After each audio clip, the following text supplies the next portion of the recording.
Hi, everybody. Welcome to the Magnus Archives Miami. The Magnus Archives RPG was created by Monte Games and is based on the podcast by the Rusty Quill. The Magnus Archives Miami is a horror game campaign that may contain material not suitable for all audiences. We explore topics from deep personal fears to existential threats to humanity, so listener discretion is advised. This is a charity stream for No Ice in Minnesota. This is our third charity stream. I'm really excited to bring this. And I have an amazing cast that I want to get in here as soon as possible. So let me get them in here. And I'll see you in a second.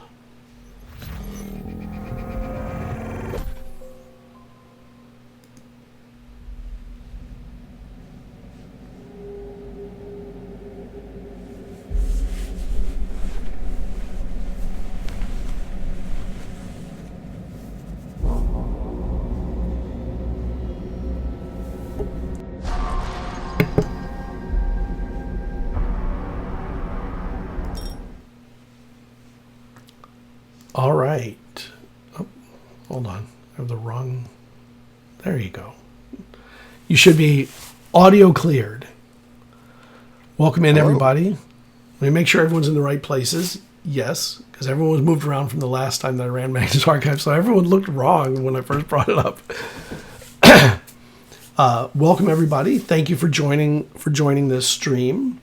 I'll drop a link in chat for anyone who wants to donate. This is for raising money for No Ice in Minnesota, trying to raise funds to help with legal funds for those who are dealing with what's happening up there in Minnesota, the horrificness. It's very Magnus Archives-y, to be honest, in the worst way. All right, why don't we let everyone go around and say who they are, where they can be found, and all of that. Why don't we let's start with the newest member. Lilika. Hi everyone, my name is Merm. I use they she pronouns, and today I'll be playing Lilika Ione Stefanono, who uses she her pronouns. You can find me on Instagram and on Blue Sky. Those are the two that I use the most, at Merm with 3 R's. That's MIRRRM. And then you can find me a bunch of other places because I'm in a bunch of other things. Quinn was making fun of me earlier for all the things that I do all the time. So follow me on those. I will let you know all the places that I'll be.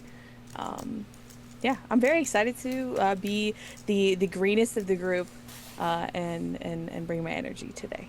So, yeah. All right, let's go to Hayes. Hi, everyone. I'm Jellyfishlines. I'm a game designer. I do TTRPG, journalism. I review games. And I'm just a silly little guy that does actual play. And I'm very happy to be here raising money for No Ice in Minnesota.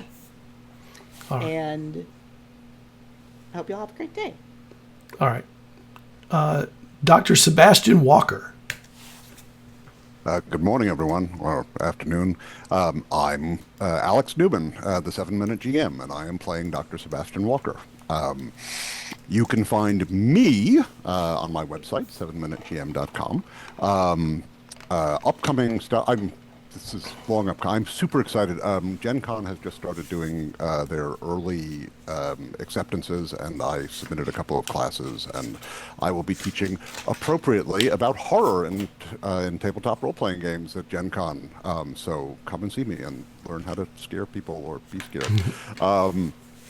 I'm also on Start Playing, doing some teaching of old Gods of Appalachia, not this coming Friday, but at the end of the month, the 27th, I think it is. There may be, I'm doing an afternoon session and an evening session. I think there's one slot left in the evening session, and the afternoon session is full. I may have that backwards, but in any case, there's not very much. You can find me under Alex Newman or 7-Minute GM on Start Playing. I am a TTRPG designer, writer, and educator. Really what I like. I mean, I love playing games, but I also love teaching people how to get the most out of their games, and I am looking forward to getting the most out of this game with all of you. Wonderful. All right. Alder. Hey everybody, my name is Quinn. I use any and all pronouns, and I will be playing Alder Hughes again, who uses they, he pronouns, who had a really great time during our campaign of this, which if you Didn't see it. Nothing really happened. It was honestly a really chill campaign where nobody died. You can find me on Blue Sky and Blue Sky only at Quinn Beckham 27, and you can find me jumping all over the place, but very often over at Nerds with Dice, where I am our charity games coordinator. All right. And last but not least, Chenoa. Hello, my name is Chenoa Reid. I go by Zephyrite pretty much on all platforms. I am the owner and producer of Dice Brigade, which is a variety TTRPG podcast. I am also back as Satori Folk. Quinn and I played in a very long-standing campaign on ZealZaddy before, so please go check that out. And I am also very excited to help raise more money for No Ice in Minnesota. Today is an interesting day in the office. There's a transfer coming in and 2 people just starting for the first time. Alder, of course, and Satori are in early because they found a way to get free rent by staying in the hotel room that the Magnus Archives maintains for those in need. I'm not sure what you're going to do when someone has need. Alder is in the cot in the office. Oh, okay. We still have that rollaway cot. I am under a desk somewhere on the rollaway cot. You come and shower in my hotel room that I have kept. Yep. And there is there still a corkboard behind you? Do you still maintain something like that? Oh, Alder now has the private office that Satori has given them, that they've been allowed to use Maggie's office, which still says Maggie's office on the door, and there are, not that anyone here has necessarily seen it yet other than Satori, but there are 2 corkboards, because I got another one at the end of the campaign. There are 2 corkboards on one wall, and then 2 whiteboards underneath that. It has been expanded to be like a whole wall worth of space, and the corkboards have stuff like connecting between the 2, so they're basically... I could have just gotten one big corkboard, but I was kind of attached to the one that I had because I used it for so long, so it got a buddy. Do you do anything in preparation for the new the new workers coming? I don't want to call them guests. They're not really guests. Anything Alder planned? does it. What about Satori? Satori's problem. We were told, right? Yeah, It yesterday. feels very on brand that... Oh, yesterday. Yeah. Okay, so we were told a whole 24 hours, maybe less, ahead of time.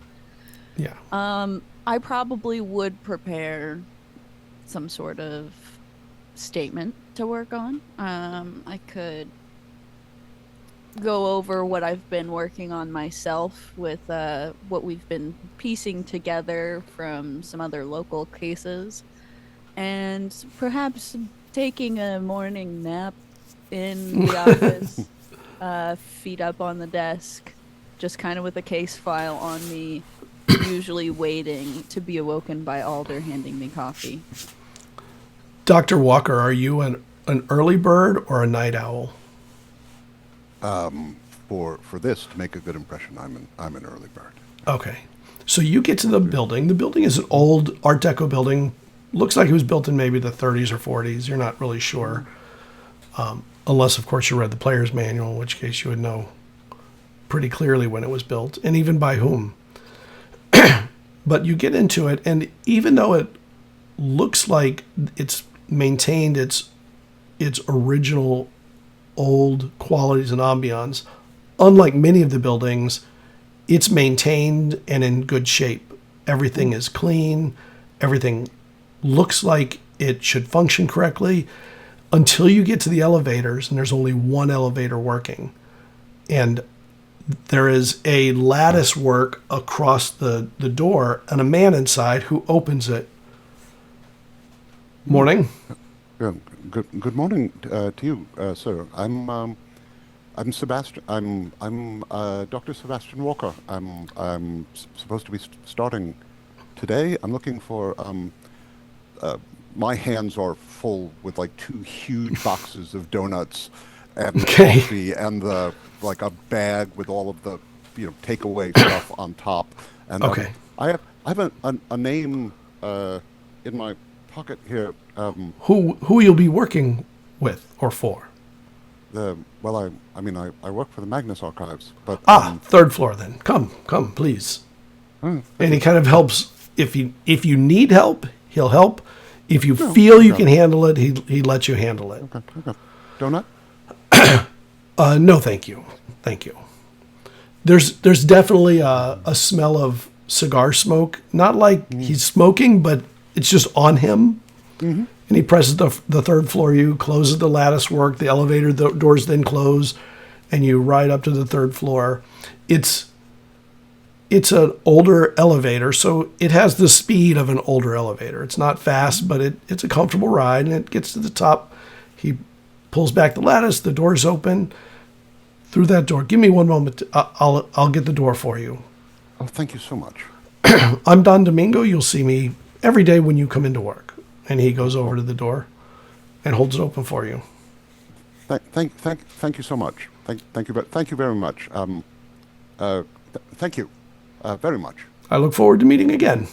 Yes, likewise. I suspect we'll be seeing a lot of each other. Every time I go into the building or out of the building, pretty much. Unless, I take the fire escape or something like that. I wouldn't. That's a joke. It would not be the first time. Especially from people within those doors. Are the lights on in the office? Yeah, the lights are on. There's nobody in the lobby of the office. Does anyone hear you? The only one... It's very early. Only Alder would be here probably, actually. Unless, Satori, did you go in early, too? I'll be here, yeah. Okay. So you hear somebody in the lobby. In the lobby, there are two doors that are open, like a double door, into the offices proper. Like a waiting area. There's like a receptionist desk or something, but nobody at it. And correct. It's pretty much the way we're set up in the main office. Good morning. Hello. Anyone home? Yeah. Hello. Back here. Keep talking. I'll find you. This way. Follow my voice in this general direction. Yes. Yeah. I do. You meet Dr. Sebastian Walker, who is surprisingly young for someone who bears the doctor title. The doctor title. The doctor title, and dressed sort of casually. He has sandy blonde hair, sort of peach fuzz. Like he probably shaves every couple of days. He's might be in his mid-20s, maybe late 20s. He looks, but he young. A formal jacket over a t-shirt, blue jeans, loafers, and two huge boxes of donuts with all the fixings on top.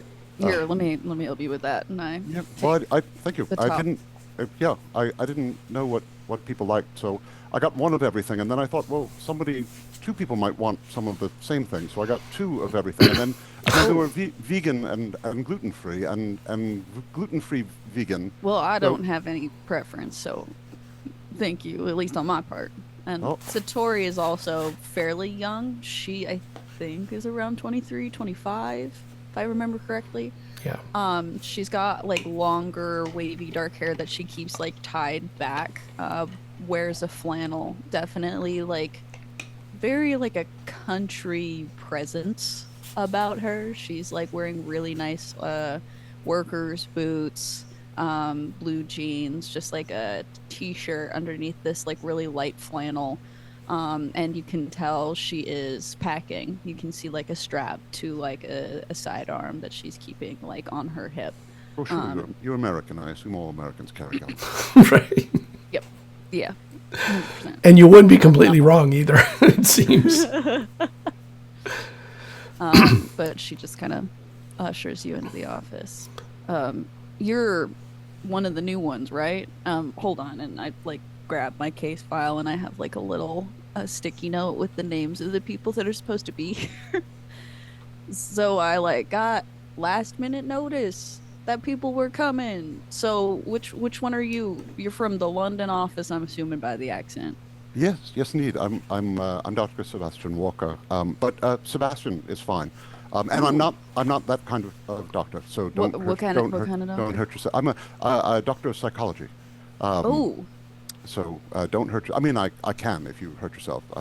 And I'm a doctor, not the doctor. like somebody- who? Yes. Yeah. Oh, good. Yes. Somebody said that Like- would. Yeah. Right. Yeah. You get it here, don't you? I mean, I've never watched it, so I don't know. I just know it's a thing that, like, you know, British and. Oh, Alder, are you popping up or Alder? anything? Or are you just staying in your cot? Alder is. I don't even think Alder's in the cot. Alder's around, but Okay. not in a way that anyone can see them, so it doesn't Okay. matter anyways. Alder. Just assuming they're Yeah. here with us. Around. Outside, Like- Lilika and Hayes are arriving at the building. You happen to be coming in at the same time. You don't know each other though, so you both get to the door almost simultaneously. To the building, not to the elevator. I just gently open the door for Lilika. Oh, thanks. And you see a coffee stain down the front of their shirt. I'm not normally like this. I don't know why I'm trying to explain myself to you. I Rough spilled morning? coffee. You could say that. When you wake up and you're like, this is a new job, and this morning is telling me I should go to work today. That's kind of where I'm at. So, yeah. You? Did you have a? That's a weird question. Did you have a good morning? And he just looks at you just like, yeah, sure. And that's exactly what he says. It's just like, it can only go up from here, I swear. Okay. Yeah. Okay. What are you doing here at this building? And you go into the building, and the lobby is beautiful. It's an old Art Deco building with some just gorgeous decoratives. There are poles that are columns, that run the length of the building, making kind of a grand entrance to any direction you come in. The hallways are just beautiful like that. But nearby and ahead is the elevators, the sign for an elevator.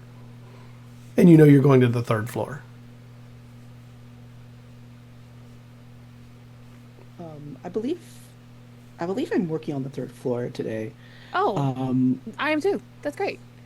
I feel wonderful. a little less weird now that I told you that I had a rough morning, because now we can, go together. Nothing wrong with that. But I'm going to go over to the elevator. When you get to the elevator, there's a man inside there's a lattice work gate that he pulls back. Welcome. Come. What floor? Third. Same. Ah. Busy day in the institute I see today. And the Yes. elevator, he closed the lattice, the doors close, and then he had pressed the third floor, and then it moves up. If you don't mind me asking, what's your opinion on the third floor? It is the most interesting of the floors in the building today. Okay, so not all the time, though. Oh no, not all the time. It can be boring. Didn't you see how beautiful the building is? Yes, it's There are sometimes parties and galas and Oh. all sorts of things have happened in here over its 100 or so years.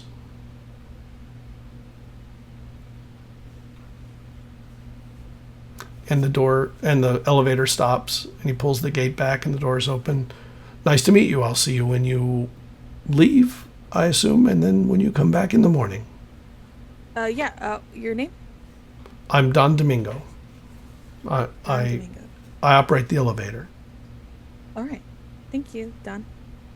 Thank you, Don. And you are? I'm Lilika.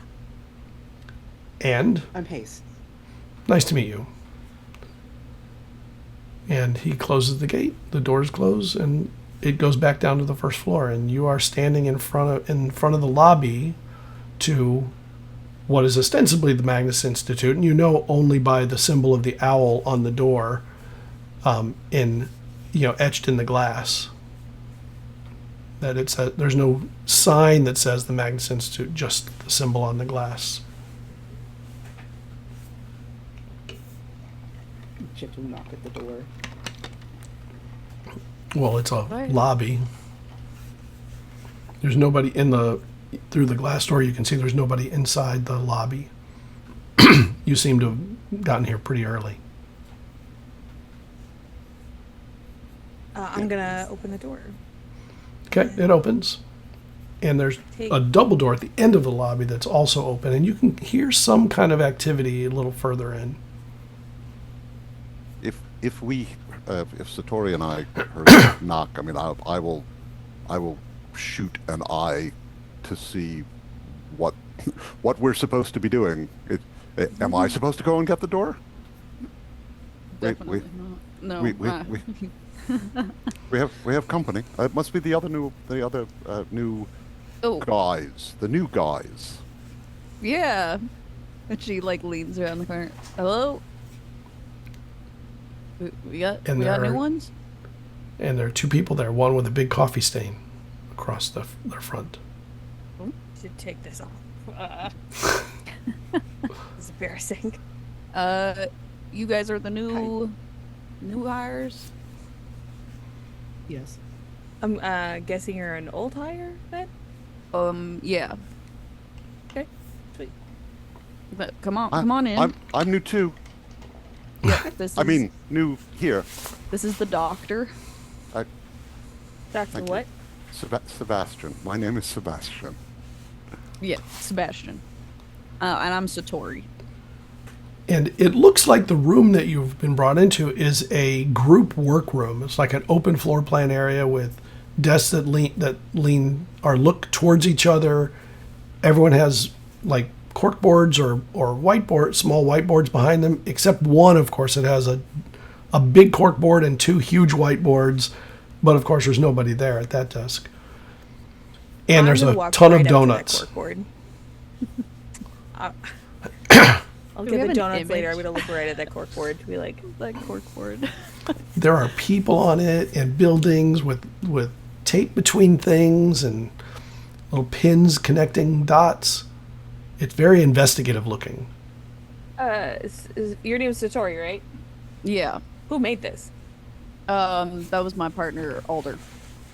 Are they around? Yeah. I'm pretty sure. They should be joining us here soon. I mean, I feel like that's a. Oh, go for it. No, I was just Hayes. gonna say I should talk to them. I wanna talk to them. Oh yeah, that's a work in progress. Work in Constantly. progress. Yeah. I know it seems a little bit like jumbled and convoluted. They have their ways. I don't quite get it myself. Huh. I think I'm looking at this corkboard as well, but I'm looking at it from a little bit further away, and also my glasses are recording this. That's a there's great. little That's yeah. speaking of glasses, because that's a perfect transition. Yeah. Transition, was that a pun to also? Someone enters the room in such a way that you can believably believe that they entered through the door, except you don't hear the door open or close. But you look over and you see a person visibly taking off a old-looking pair of eyeglasses. Rose-colored. Interesting. Yes, rose-colored eyeglasses. Alder's an interesting looking person, also very young, early 20s. Looks like this is their first job out of college. Light white skin, wearing a colored shirt that's got some alligators on it. Most interestingly, they have a bright pink hair that is very clearly a cheap wig. It is not their hair at all. And also their eyebrows are drawn on in a pink color that matches the wig. as in it looks like their eyebrows have been shaved off, or like they do not have eyebrows anymore. They also have a new information for Scott and Satori, because this was not a thing from the past campaign. One of their arms is a full tattoo sleeve with a very large alligator on it. And their shirt, you can just kind of see from like where the shirt is unbuttoned on their chest, where they had top surgery, that there are some tattoos there that you can't see exactly all of what they are because of the shirt covering it. And in like one arm, they've got like an iced coffee like in the crook of their arm, and they're holding a hot coffee in their other hand. Well, again, the other hand like pulls off the glasses and just good morning, Satori. Coffee for you. Oh, thank you. Sam says hi, and I gotta go order more wood. The baseboards on the second floor got all scuffed up again. New people, hi, hello. If you need anything, I'll be in Maggie's office. And like they start to walk towards the office. Dr. Walker, you had, with your quite capable perceptive abilities, you did see how they entered, and they entered by just taking the glasses off, and they were there. They did not, there was no door opening, nothing like that. They were just not there and then there. Everyone else's backs were turned, but I will use supernatural comprehension and gather the parameters of whatever they use to get in and out. My suspicion is the glasses, but one never knows. yeah.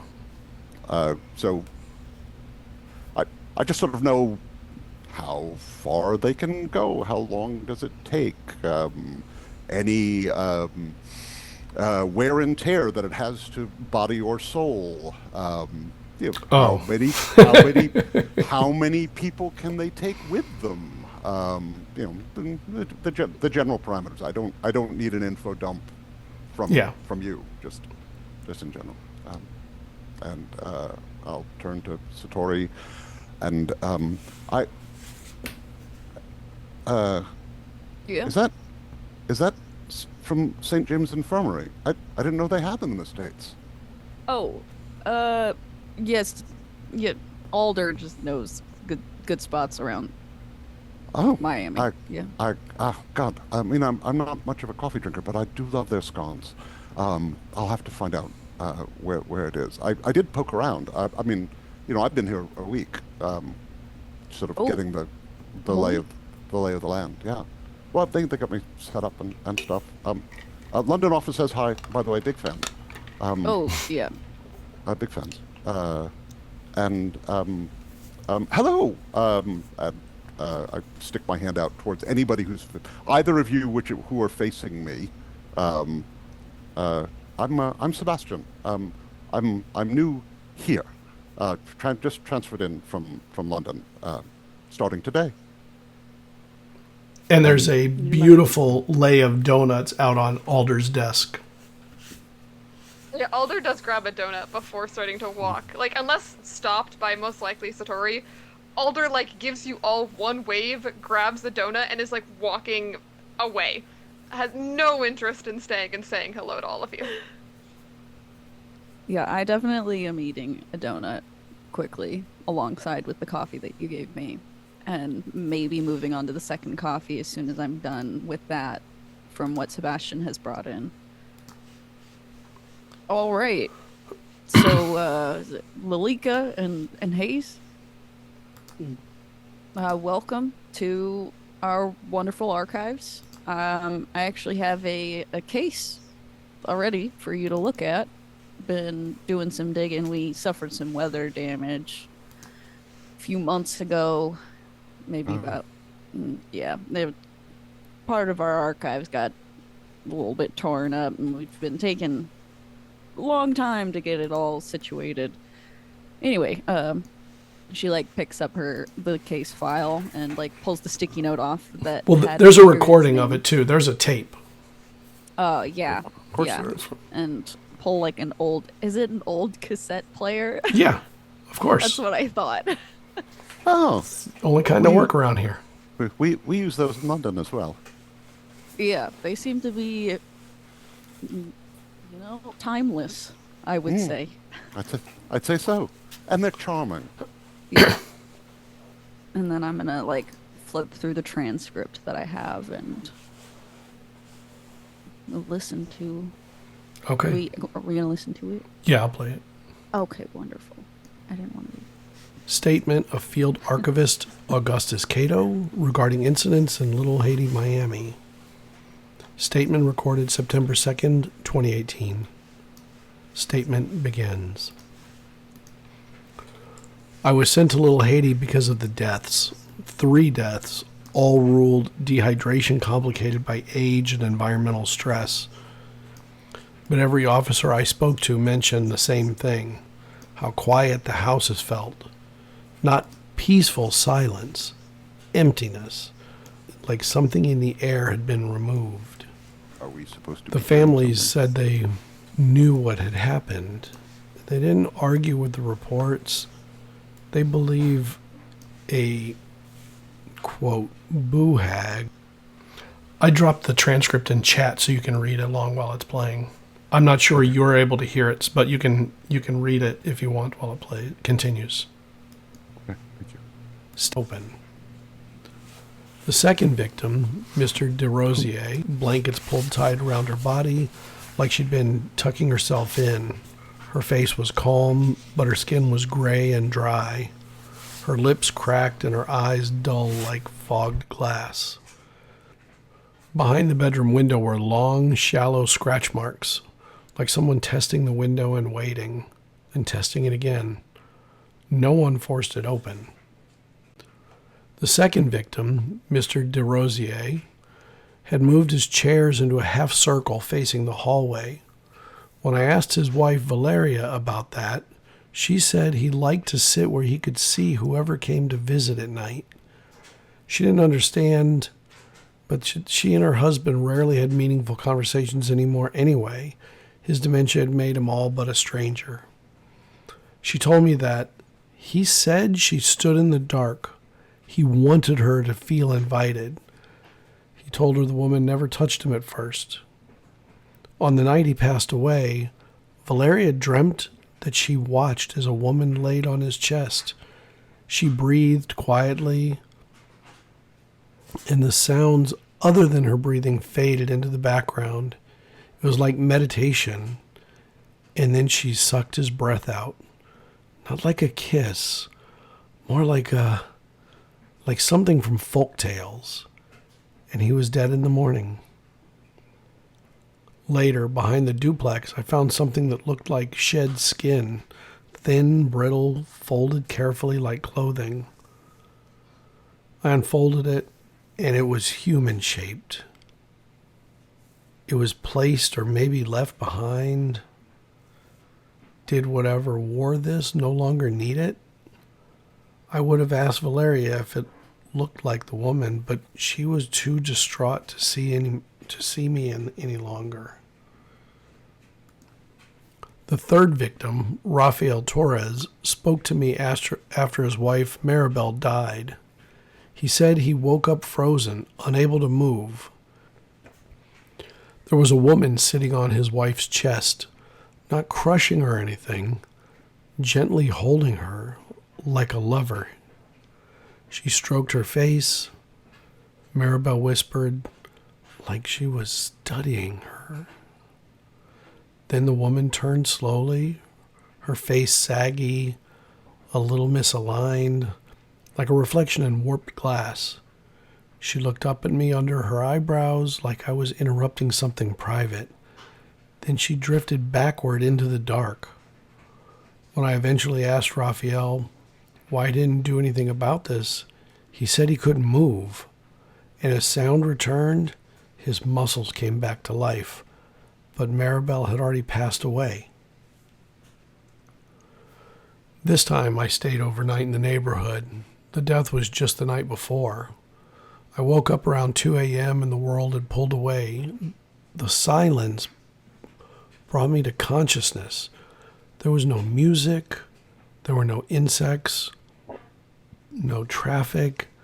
it was like being underwater. Then when I stood at the window, I saw her, a woman, I think, crossing the street slowly, pausing beneath each streetlight as though checking to see if she was being noticed. Her movements were patient. No, not patient, practiced. She stopped outside an apartment and stood there for a long time. She didn't break in or anything, just waited. The door opened, an old man staring out into the darkness. Whether he saw her or not, I wasn't sure, but he stepped aside and she walked in. This thing wasn't hunting.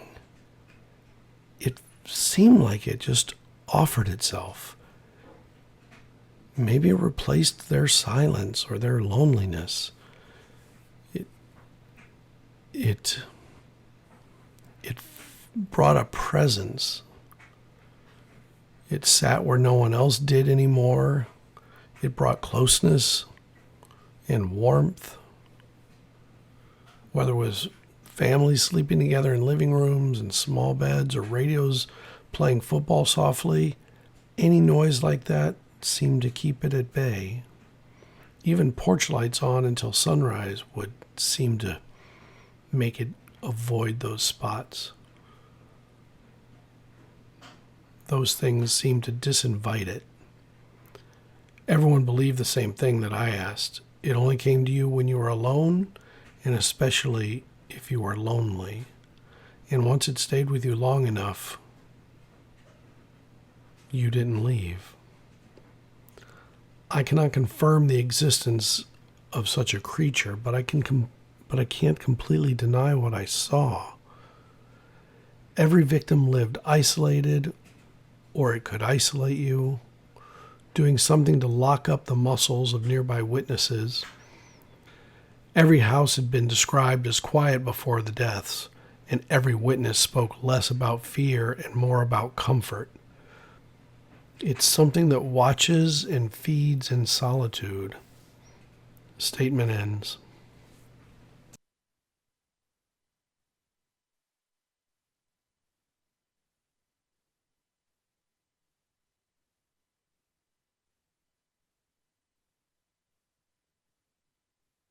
So yeah, we got a case. Oh, you're muted, Scott. Sorry. Satori, you and Alder both know where Little Haiti is. It's in Miami. It's a mostly Haitian enclave, but there's also a lot of Cuban, Latins, and people from Venezuela, etc., from in the area. But it's kind of well known as the center of the Haitian community. It's definitely a good starting point. I'm always a big believer of hit the ground running sort of thing. People looking for a field day. Well, yes. Is the agent still available to us? They passed away. Yes. This was taken in 2018. Yes, no, I know. I know. Sorry, you don't know that. Right. Well, that's unfortunate. Yeah. Has something happened that has brought this one to mind? Then has there been a recent incident? It just caught my eye specifically because we've had dealings with boo hags. And they're not particularly friendly. They're a little handsy. And I'd like to get to the bottom of it pretty quick if it's still peeking around or if it's been taken care of. Well, all right then. They're not much for daytime. Which means this might be a fine time to go and ask some questions, but we won't we won't encounter anyone until past sunset. Yeah, for like the real action. Yeah. Yes, indeed. And I look over to Hayes and Lilika. What is your specialty, I would say? Are you more researching types, or do you know how to shoot a gun, or... Give me nothing, if that helps. Okay. No, I'm more of a research type. Would you prefer staying in the office? I'm sure you could work with Alder. Alder's really good at research. I look at Alder. Alder's Who's not in- there Alder. anymore. Alder's not there. Alder is in the Towards office. longing in the office. Yeah. You look toward the direction of the office with the closed door. Yeah. I feel like I should talk to Alder and Yeah. see what's going on with that. And then I start to walk toward that office. Understand, fine by me. Hayes? I'm more of a people person. So interviews, hit the ground running. Maybe we can try to map out where it's going to hit next. Yeah, I think that would be good. Talk to the community, see if anything is still stirring. Well, that Anyone sounds like to good to join me. Yeah, I suppose I'd describe myself as a people person as well. So certainly, always up for a quick chat. Yeah. If that's useful. I can definitely supervise. That is my job title, apparently. And I also get up and I'm going to walk towards Alder's office to go touch base and follow Lilika in. All right, Lilika, you get to the door and you open it. Alder, are you in the room? Yeah, so the door has, the sign on the door still says Maggie's office. You haven't Yep. met anyone here named Maggie. There's also a sign down below, I do think, that says, like, knock before entering. Okay. You know. Do you I know what knock? information's out here, yeah, so. So I see that it says Maggie's office. Alder has walked in. If I see the sign that says knock first, I'm going to say, you didn't follow the first one, so I'm not going to follow the second one. And I open the door without knocking. Okay. Yeah, I think as the door opens without knocking, Alder assumes that it's Satori. So you see when you, like, open the door, it is a private office, but there are multiple desks in here. There's a desk against the back wall that is actually, like, pretty pushed back up against the wall, but is facing outward toward the door. But there's also another desk up against another wall that's just, like, so covered in papers and things that it's, like, not even really usable as a desk space. It's kind of like desk storage. The other wall has a, like, roll-away cot that has been, like, rolled over so it is right up against the wall. And that wall is also just, like, covered in paper and pages. There's another whiteboard. There's probably another corkboard by this point, like, on that wall. And I think that there is probably somewhere in the center of the room, like where it looks like a desk should be, not like so pushed back against the back wall like it is, there is a dried red stain in the carpet that looks old and vaguely blood colored that has been left there. And so yeah, like Alder is kind of just poking around in that desk and just, oh, Satori, are you heading? You're not Satori. I'm not. I would like to stay behind while everyone else goes out. And I was told you're the research one. Yeah, yep, correct. Yeah, good. Smart instinct. Stay here while everyone goes out. Where are they going? Little Haiti. Yeah, and I come in. I'm like, hey, could you do an errand for me, Alder? Yeah, what do you need? A very specific shade of blue paint. Yep.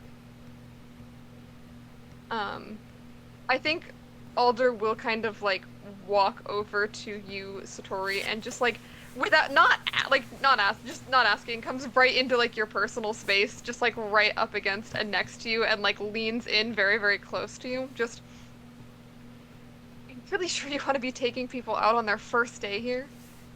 I mean, we gotta throw them in the water at some point. I mean, yeah, but they don't know how deep the water is. Sink or swim. I mean, we weren't really given a choice either, so. Yeah, fair enough. I mean, they signed the contracts, I'm assuming, so a little too late for anything else. I wish they didn't insist on hiring new people. Well, I guess one of them's a transfer, so he was already fucked, but, you know. I'm assuming Lalika is like in between us as we're like leaning in between your shoulders. You're standing in the doorway. Totally hearing your whispers. 100%. Oh, yeah. I'm just like looking around the room to be polite, but I'm hearing everything that you're saying, and I'm like, oh, fucked? Huh, what's on the wall? The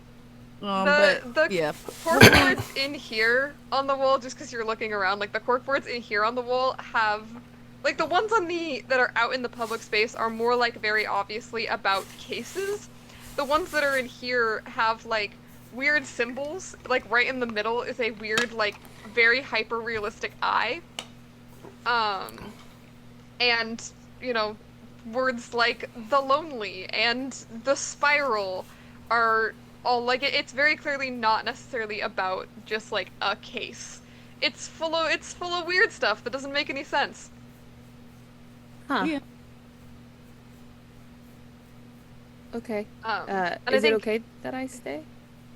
Yeah, don't, if I, like, Alder notices you kind of, like, looking around the room, like, hey, don't, you don't want to know anything about any of the things that are in anywhere in here, so just, we're gonna solve some cases, we're gonna find some bad things and we're gonna kill them, and we're gonna go to a hardware store. Happy first day on the job, it's gonna be great. What's your name again? Lilika. Got it. Satori, anything else that you need? Maybe more salt, but that's about it. I've gotten my own stash. We'll be good at least for today. Yeah, I think we still have like a couple of big bags around here somewhere. I don't know, I keep but losing them. Do you move them? no? Sometimes? I don't know. They're around. I just kind of give you a look of like, do you remember, or... We have a lot of stuff around here. It's around here somewhere. Okay. Well, I'll get some more while I'm out. I'm gonna take the new ones out. We'll do a little walk around Little Haiti. How are you getting to Little Haiti? Are you driving him in the truck? Yeah, I can take my truck. Okay. So you head out, and Dr. Walker, of course, all Americans have a pickup truck. Satori drives a pickup truck. It makes total sense. Older. Yeah, it's older. It's got a single bed for the front seat, so it's all like one bench seat. And then it has like a little bit of a back seat area, but it's mostly just full of like equipment. And there's just an open rifle just kind of chilling on the floor back there. But we all can fit in to the bench seat. Yeah, it's only 3 of you. Yeah. I can ride in the back. I don't mind. I don't take up very much room. I mean, it's up to you if you want to crawl back there. Oh, yeah, the lever for this kind of broke, so. Oh. Let's seat down. Been meaning to repair it, but I've been preoccupied, so. Well, yeah, and I sort of do that Mr. Fantastic thing that everybody seems to be able to do with cars, where all of a sudden you can squeeze through openings that, you know, you shouldn't, a human being shouldn't be able to squeeze through. It's nothing supernatural about that. I mean, like everybody, you know, somehow, oh, I parked too close to this other car, and right. squeeze out the door somehow. So I can sort of, you know, get, no, what? Yes, all right. Well then, off we go. And you head into Little Haiti. It is a really old community. A lot of the homes here are older.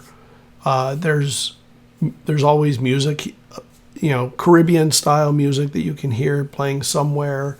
Little business, small business, no big businesses of any kind, no big box retailers. Anything that's here is mostly local.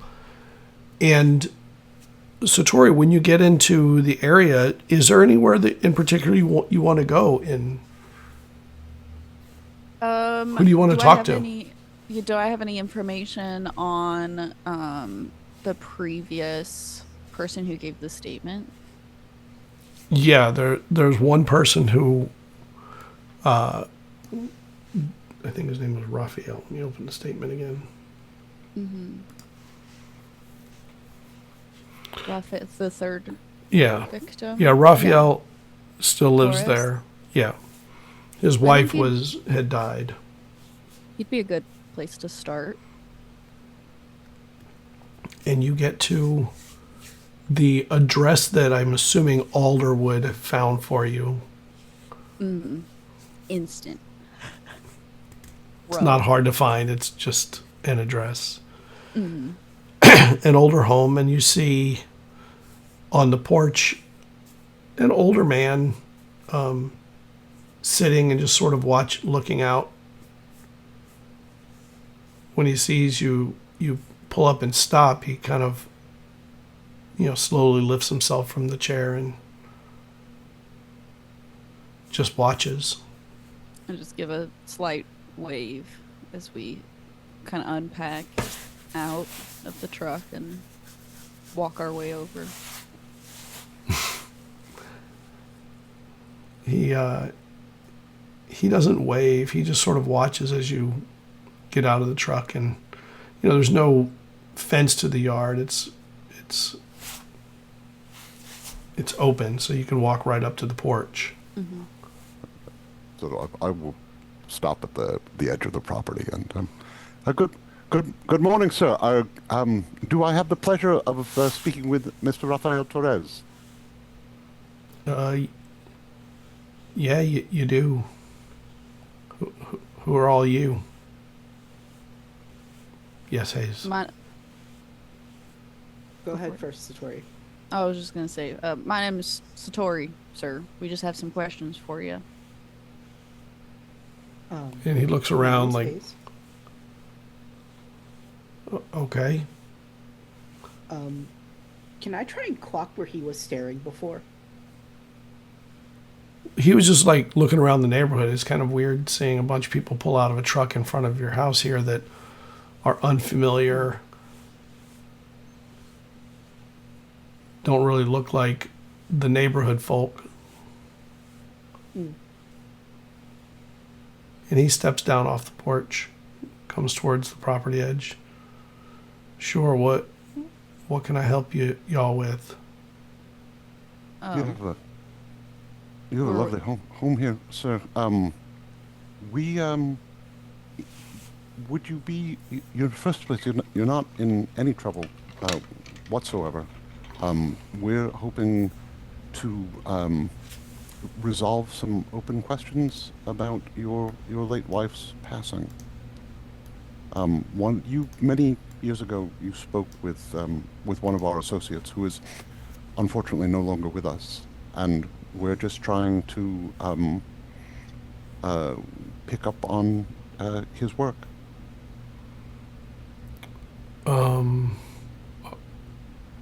The Magnus Institute, sir. All right. What? I'm sorry. Come on in. You want something to drink or something? That would be delightful. Thank you. Thank you. Thank you, sir. I will take the moment or two while he's getting drinks or whatever to use understanding, which will just give me an asset on interacting with him in the future. Yeah, when you get in, you see that his apartment looks to be basically a 1-bedroom, kind of barely bigger than a studio. The kitchen looks mostly unused, or maybe he just cleans up between everything so there's nothing left out. He takes a couple of glasses out, and get some water from the fridge. But there's one big, like, comfy seat that looks, most of the chairs you would think would look towards the big window, the big pane window that looks outside. This one doesn't. It looks like into the kitchen. And there's no couch or anything. There's a TV, but it's an older TV. And he brings the glasses over to you. And the largest of the chairs is facing away from the television as well. Correct. Away from the TV and away from the big window. And looks like it faces into the kitchen area, kitchenette. Y'all can have a seat there. There's enough seats for all of you. And he sits in the comfy seat. Okay. I'm Does he turn it so he's looking at us? He would be looking at you because you're sitting in the kitchen seats. Oh, all right. Gotcha. I'm gonna look kind of like out the windows and just kind of like inspect if there's any scratch marks on the seals, indoor, outdoor. There are. If there's salt along there, No or salt. any sort of like residue or anything like preventative measures. Just any evidence. No, there are some scratches in the paint. Mm-hmm. It's white paint, but there's some scratches. Okay, and then I just turn back towards him. What'd you need to know about my wife?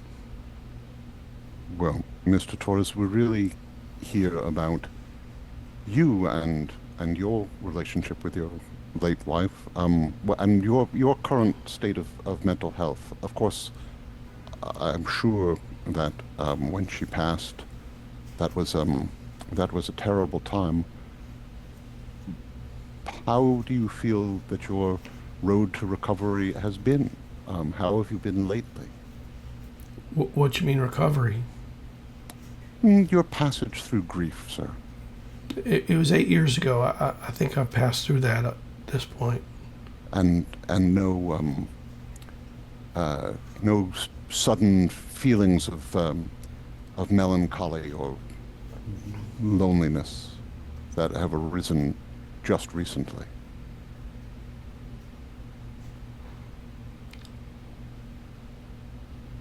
I thought you were talking about my wife, not me. What do I got to do with that? Sir, have you experienced any unusual activity in and around your home?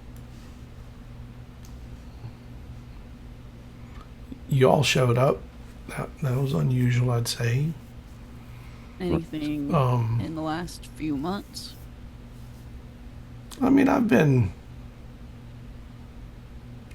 ill, so yeah, I've had to go to the doctor a bunch, and I'm kind of tired, and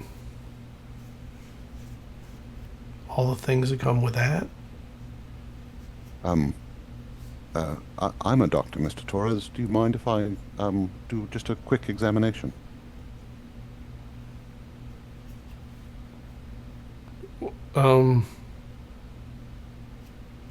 Nothing invasive. I just want to check your vitals and...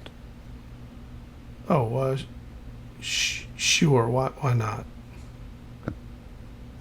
I check him over. Really, I'm looking for signs of dehydration or malnutrition. He doesn't look malnourished. He does look a little dehydrated, like he has not been drinking enough water. I'm gonna snoop a little bit if he's like a little distracted, and I'm He's just gonna go distracted. into the kitchen and like look in the cupboards and open the fridge and just kind of see like what kind of stock he's got. He's got soup and some canned tomatoes and he's got rice. Not like not a lot of solid food. No, he doesn't look malnourished. Mm-hmm. You also do find some bottles of liquor that are partially drank, and a couple bottles in the garbage can in there that are empty of liquor. You said And he's been to the doctor recently. Is there like a medicine cabinet in the kitchen? No. Or is that going to be in the bedroom. Bathroom. Yeah. He poured glasses of water for the three of us. Did he pour one Yes. for himself? No.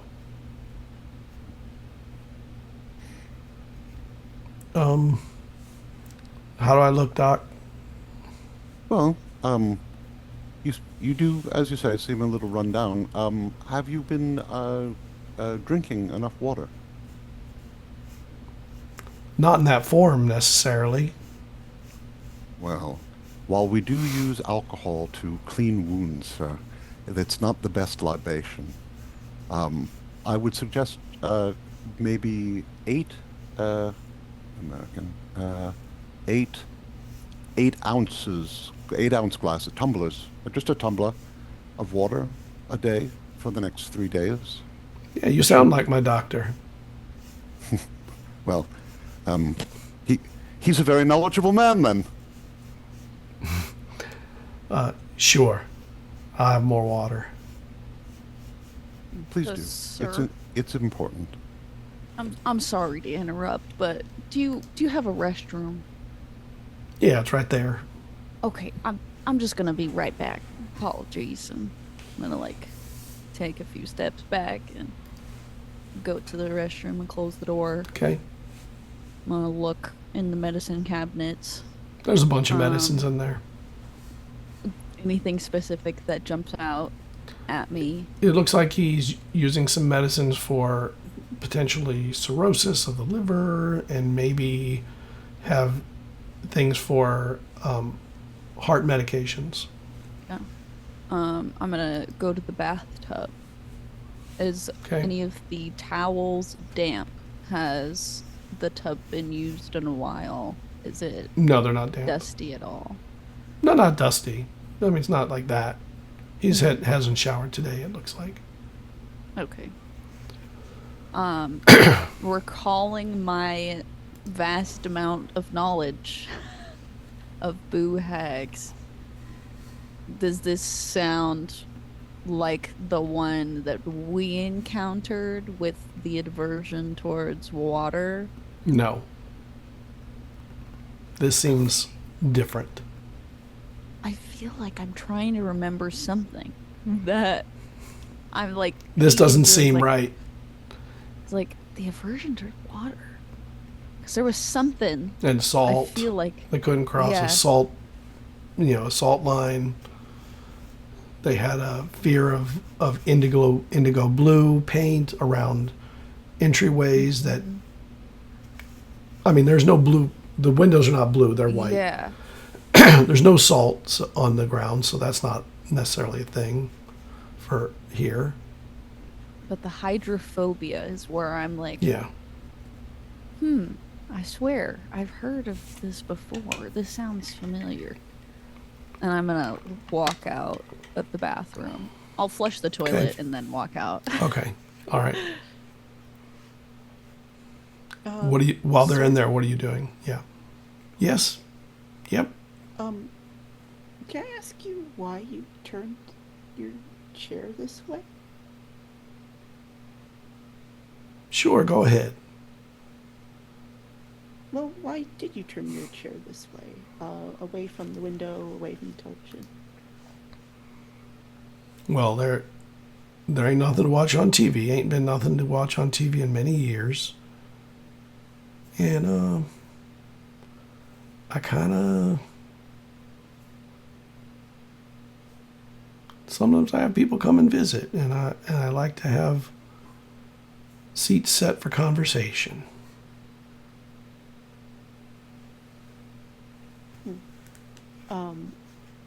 Is there anybody that's visited recently? Yeah, I had a friend over last night. Do you know their name? I said it's a friend. Of course I know their name. Okay. Is my friend in trouble? No, we're just trying to make sure that everything's fine with you and like All right. your wife and everything that happened since then. And we're just trying to make sure you're okay. See what other folks have to say, and try to make sure that you get the help that you need. Fine. Her name is Evelyn Morneau. Evelyn Morneau? Okay. Thank you so much. All right. Well, while Hayes is speaking, I'd like to use supernatural comprehension just to see if Mr. Torres is being unduly influenced or is under the subject of a curse or compulsion. do you have a dice roll for that, or is it an action that just happens? It's an ability, so I spend it's an ability. spend an intellect point. So there's Okay. there's no roll. It's it takes about a minute of study and reflection which is why I fell back and let Hayes. I would say that if anything, he has a compulsion, but I would not say it's an external compulsion. He does, when he talks of his friend, it's the only time he lights up, and he feels it. You can see there's a kind of a happiness in that, but it doesn't feel like an outside or undue compulsion. Probably just a man who lost his wife 8 years ago and has a friend that he likes.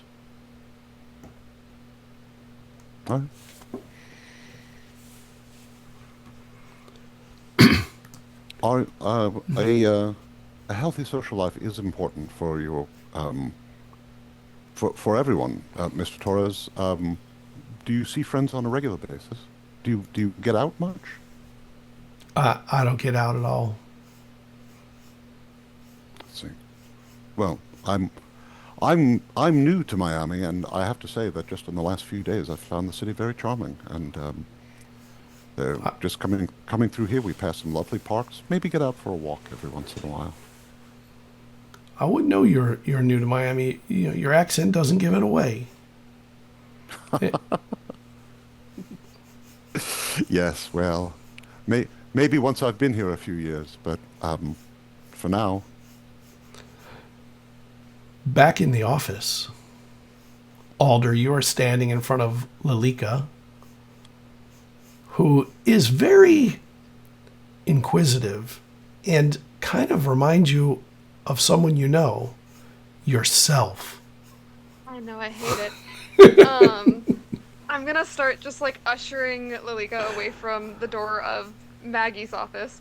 Just like, okay, we're gonna close up there and go to the hardware store.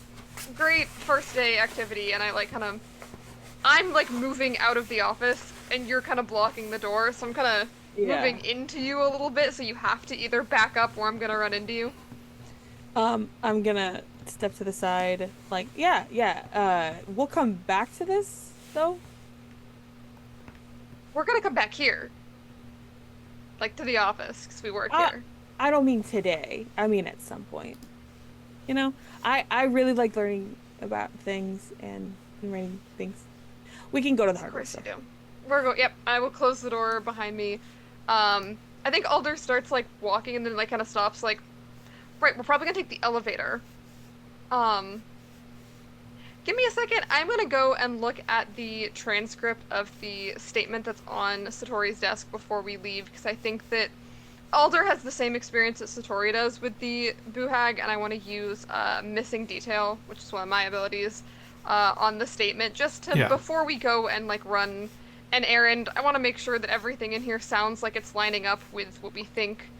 Completely does not line up. Like, yeah. It does not line up with your experience with the Buhag. This does not. This sounds like either a mistaken identity, or maybe they're different kinds of Buhags that function differently from each other. But it's not like the one you experienced before. Whatever this is, nothing like it. Okay. Anything else from? Because let's see. What does missing detail actually get? Except the moving at night and kind of floating between lights. You know, that was maybe felt a little similar. Okay. Yeah, the scratching too, right? Scratching at windows. Yeah. Okay, I just anything immediately note something that wasn't said in the Yeah, in one the thing statement. that okay, the boohag scared people. Nobody Yeah, in and this this seemed discomfort, yeah. afraid of whatever this thing is. It was more like a welcoming. Okay. So yeah, I think Alder again like kind of walks forward from Maggie's office, pauses, makes the comment about like, "Oh, we're probably gonna have to take the elevator, huh?" And like, 1 second, actually, hang on, before we leave, just give me a minute, and goes over, reads through the statement, and just kind Lalika, of. what are you doing when Alder is reading that? I think I'm just kind of taking it in. Like I recognize the welcoming thing, and the one thing that like pops into my mind is like it's a grim reaper of sort. Like every single one of them is dead. And so it's like the conversation beforehand of like, I'm gonna take you. We're gonna have a fun time. And then you're dead. So I'm just thinking about the death part of it. Okay. Do you have... Also, go Go ahead, on. finish that, yeah. No, you go on. I was gonna ask, do I, like, from my interactions with the Boohag, because this reads to me, in a thing I'm definitely not saying out loud, like the Lonely. The Boohag was not associated with the Lonely, though, right? Not at all. No. Yeah, I don't remember exactly what the Boohag was associated with, but I know it wasn't the Lonely. Okay. Continue. Whatever Lilika's doing while Alder reads. Lilika, what are you doing while Alder reads? I think I'm looking around the office. Okay. I still don't have 100% of an idea of what I'm doing here and what my job is.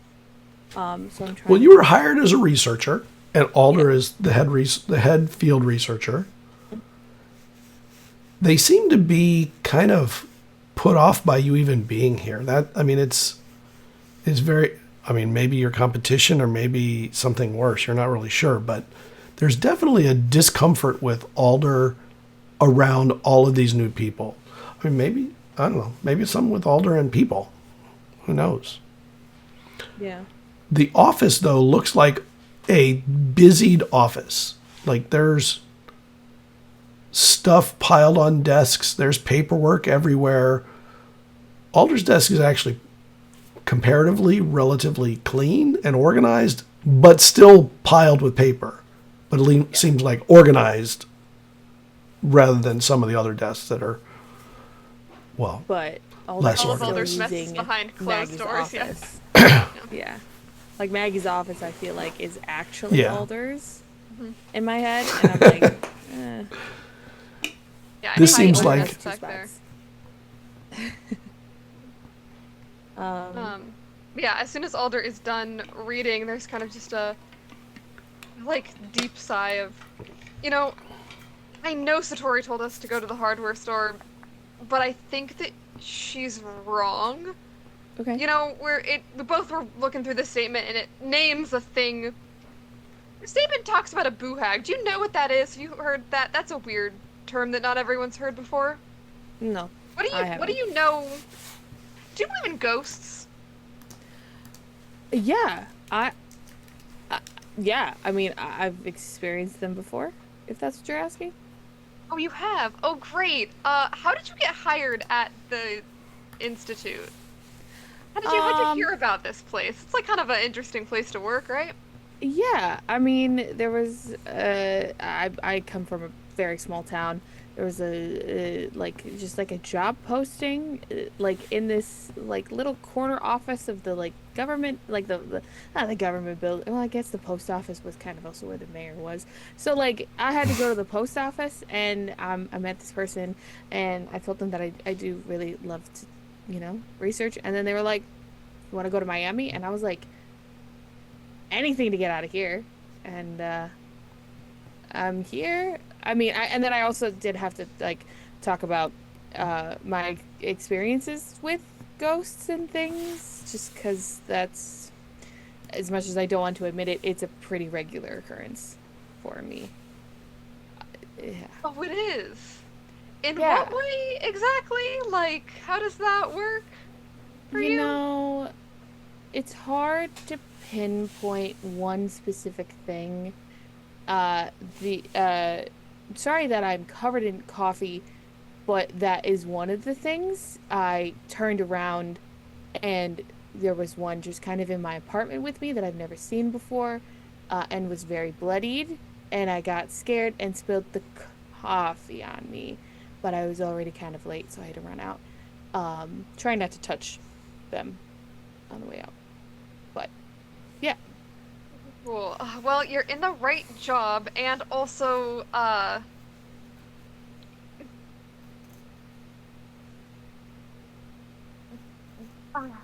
there's no way you're not going to want to know, but just, I don't know how to tell you, because I don't know how I would tell myself that the less you know about ghosts, the better. Like, there's nothing friendly out there, okay? So just... Yeah, I mean, this is the thing, me having interactions with ghosts, that's a family thing. That's why I don't touch them, ever. That was something that my mom taught me. Smart. Yep. Yep.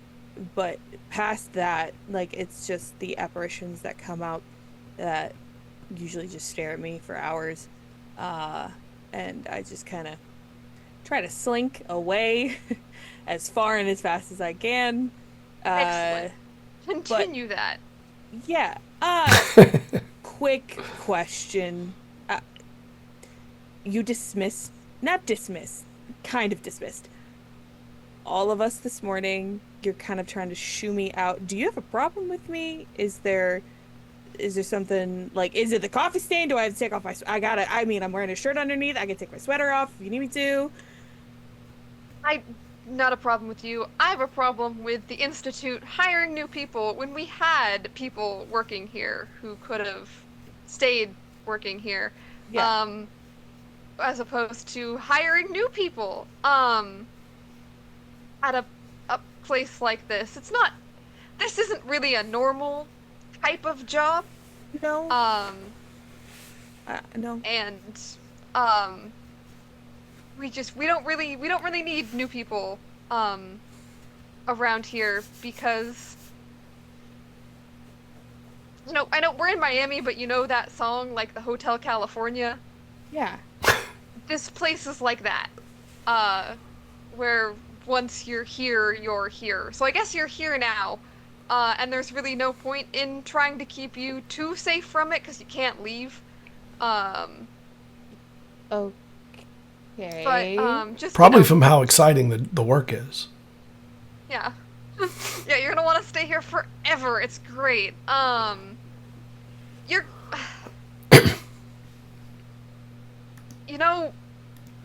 there's a lot you don't know about this place, and I am torn between just wanting to tell you so you know, and the less you know, the better, but, like, there's no such thing as safe here, or for you anymore, so let's just focus on one case at a time so we can get through this, and if you're already seeing ghosts, we can get to that when we get to it, but probably one thing at a time is going to be the easiest. It's your first day. Should try and ease you into this as best as we can, I guess. Yeah, so then what about Sebastian and Hayes?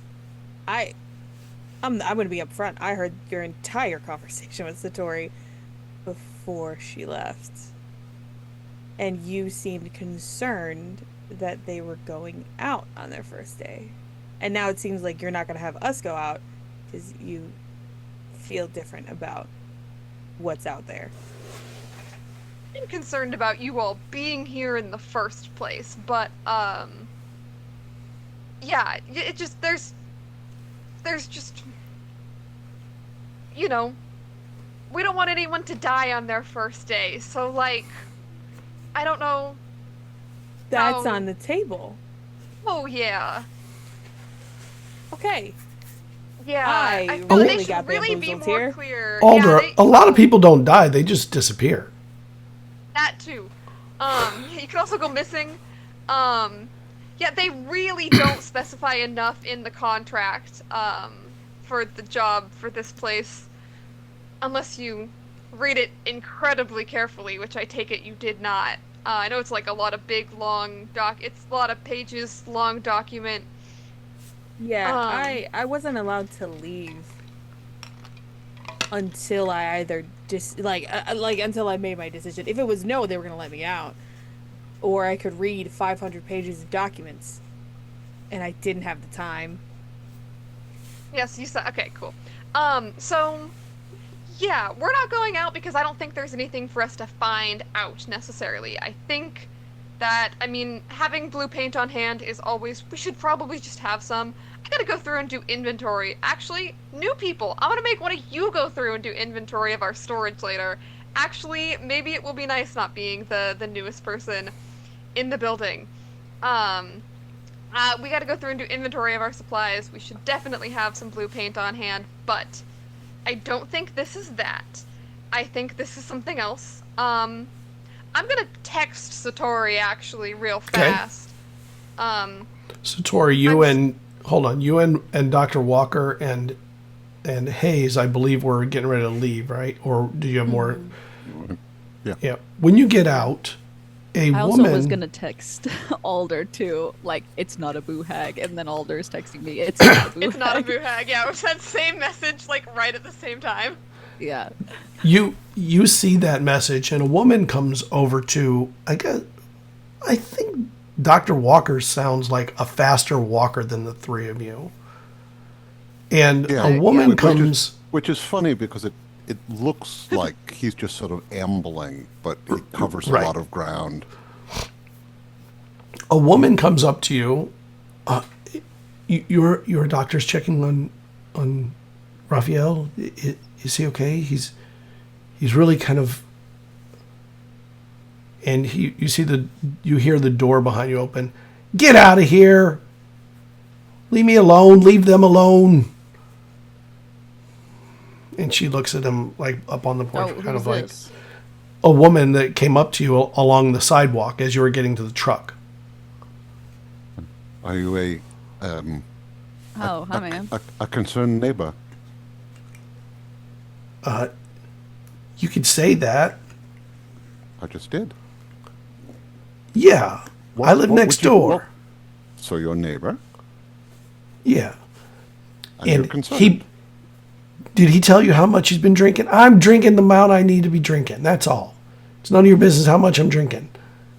And then he has some woman come by late at night. That's also none of your business. Woman named Evelyn. Don't worry about it, sir. I don't know anyone's name. He's been going down to the Lonely Circle and chit-chatting about things, and he ought to keep his voice down. None of that. Only circle? Ask him. What you tell me? What is this? It's a place.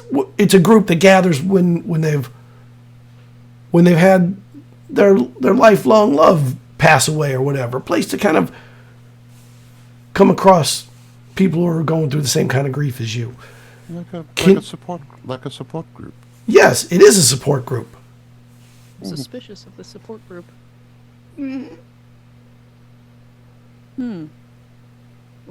Where is this support group, ma'am? Hold on. It's worse. Like half the support group dies every year too. It's barely, I don't know if you call that a support group. What are you saying down there? None of your business? We're telling her to be on her way, sir. Thank you for the info. And she just waves her hand at him like, ugh. Well, Where did they meet?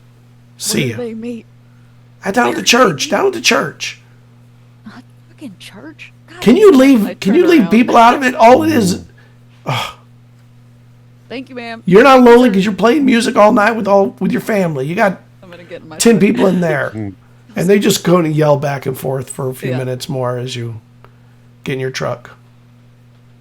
I'm getting in. As soon as I close the door, I'm like, God fucking damn it, we gotta go to church again.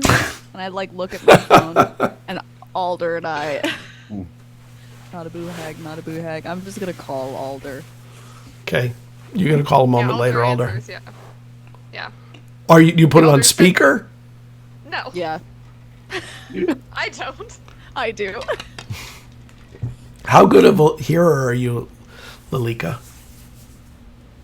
I kind of have to be a good one, because I have to know where the ghosts are around me constantly, so I don't accidentally touch them. I'll give you an.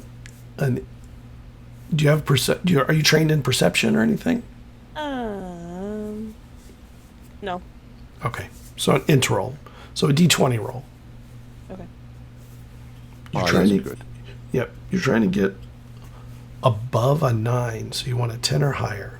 Wait, I got a 14. Okay.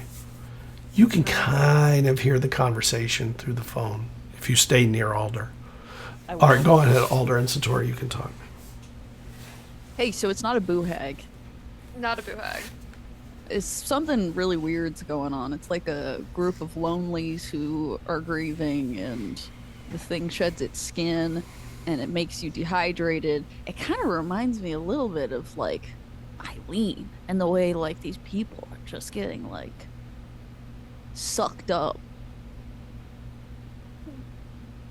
A little, yeah, but like it's definitely a group of lonely people. I mean, Yeah.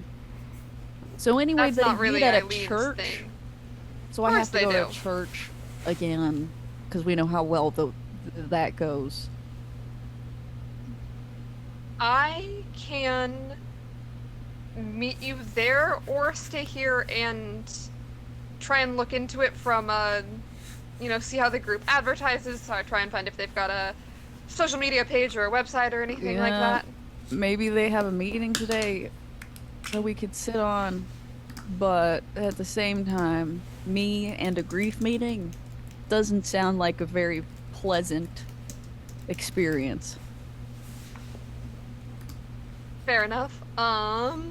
What do you guys think about going to a meeting? Certainly don't have any problem going to a support group grief meeting. I've done it before. I mean, in my professional capacity. Oh, yeah. Of course. I'm fine with it. Right. So I think we're going to a group grief meeting. I'll have fun with that. I'll try and see. Well, let me look up and see if I can find if they have a meeting today or any other information I can get about that, and I will get that to you. And Yeah. then Do you want to see if there's anything in the lore, as we could call it, about whatever this thing might be, and if salt works? Yep. I mean, salt's always great. Just out the gate to just try. But yeah, I'll see if I can get a name or a type of thing we're looking for more specifically than Yeah. what we know so far. It sounds almost like the boo hag has like a cousin, because it's got some similarities, but Yeah. enough is different that it's definitely not that. So Well, good luck. yeah, you too. And then I hang up. And I will look back at Lilika. Okay, you said research. We're gonna start there. Simple, easy. We're gonna look some stuff up. Okay. Sounds good. Well, they're going to a church? Yes, they are going to a church to investigate a support group type thing, and we're just gonna look online and see why don't you look online and see what you can find about the church, the support group, the history, anything that might indicate that someone or something there is killing a bunch of people. Suspicious deaths, all that kind of stuff. Okay, I was like, how do you want me to look up that someone is anyways? I'll shut up. I'll be, yeah. Like the history of the support group, Yeah. when it started, see what we can Yeah. find about it. Yeah. Yeah, I'm gonna have her do that, and then I am going to, Scott, be researching and looking into more of the lore side, like Satori mentioned, like any Okay. kind of creature or being that might be doing this. And I do have, because we're in the office, I will use my online research. So research tasks are eased, and then I am also trained in research. Okay. So you can make your research roll. You said it's eased. Okay.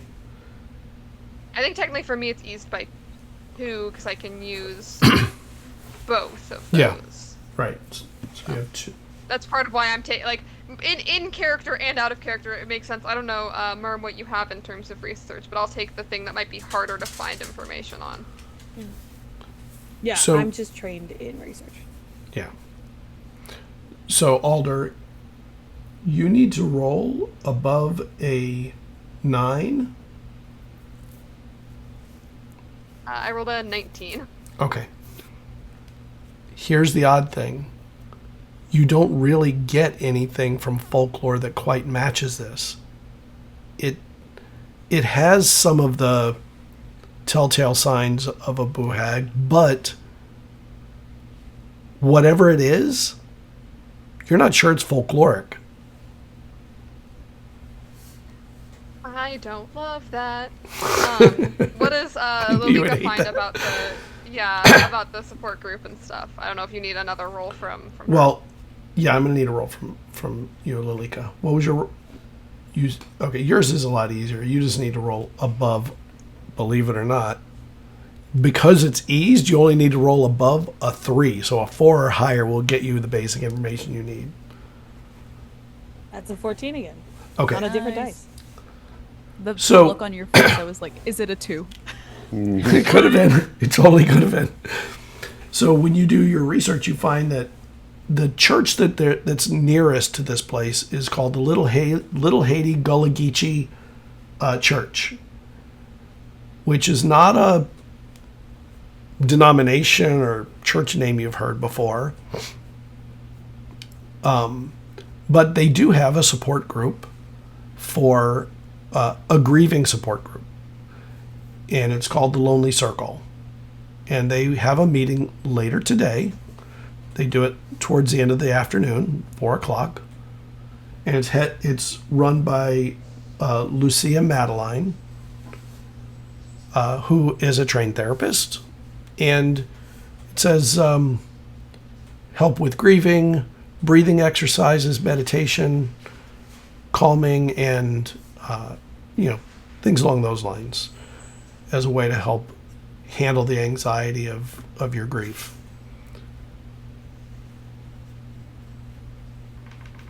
I think at the name, that was one of the things I was able to pick up before I was hurriedly pushed out of the office.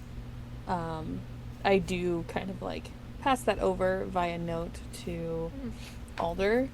Okay. Just be like, the lonely ? Circle. And then I don't remember anything else from the board, but also kind of having that, like, is there circles involved, and then like weird symbols that were on the same corkboard to that. Trying not to know a lot, but this is strange. On the board, there was definitely the word "the lonely." Yeah. The phrase. Yeah. No, Alder takes the note, looks at where you've written the lonely, and I think just like puts the note down and grabs. Alder always has just like, which of course I still do, like pieces of like scrap paper just like nearby. Grabs one and writes the name of the person who runs the support group. Writes like the Lonely Circle and the information about the church, and starts putting that up on the corkboard that is out in the public space.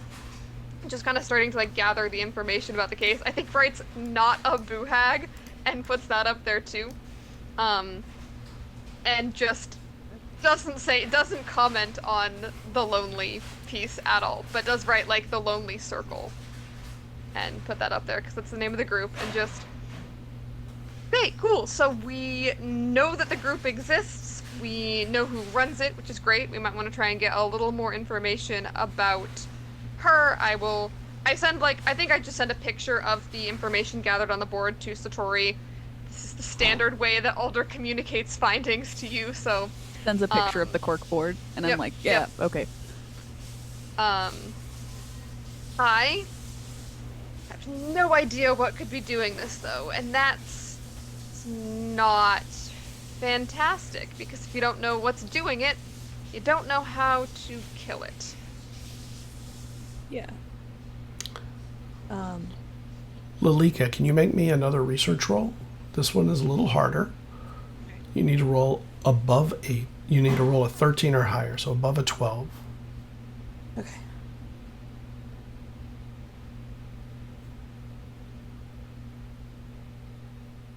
That's a 2. That would be less than what you need. Okay, no worries. Back at the truck, Satori, Dr. Walker, and Hayes, or Sebastian. Does Sebastian go by Benny or anything, or just Sebastian? Like, is he sophisticated? Just sticks to Sebastian. Okay. Sebastian. It's not really one of those names that lends itself well to nicknames.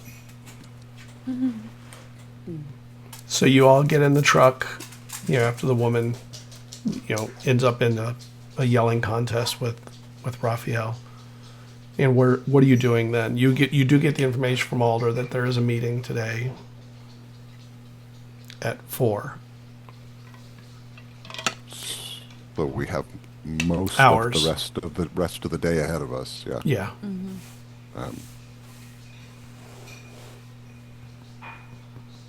Well, we could take a peek at the church, look around for a bit, go back to the office, and then come back.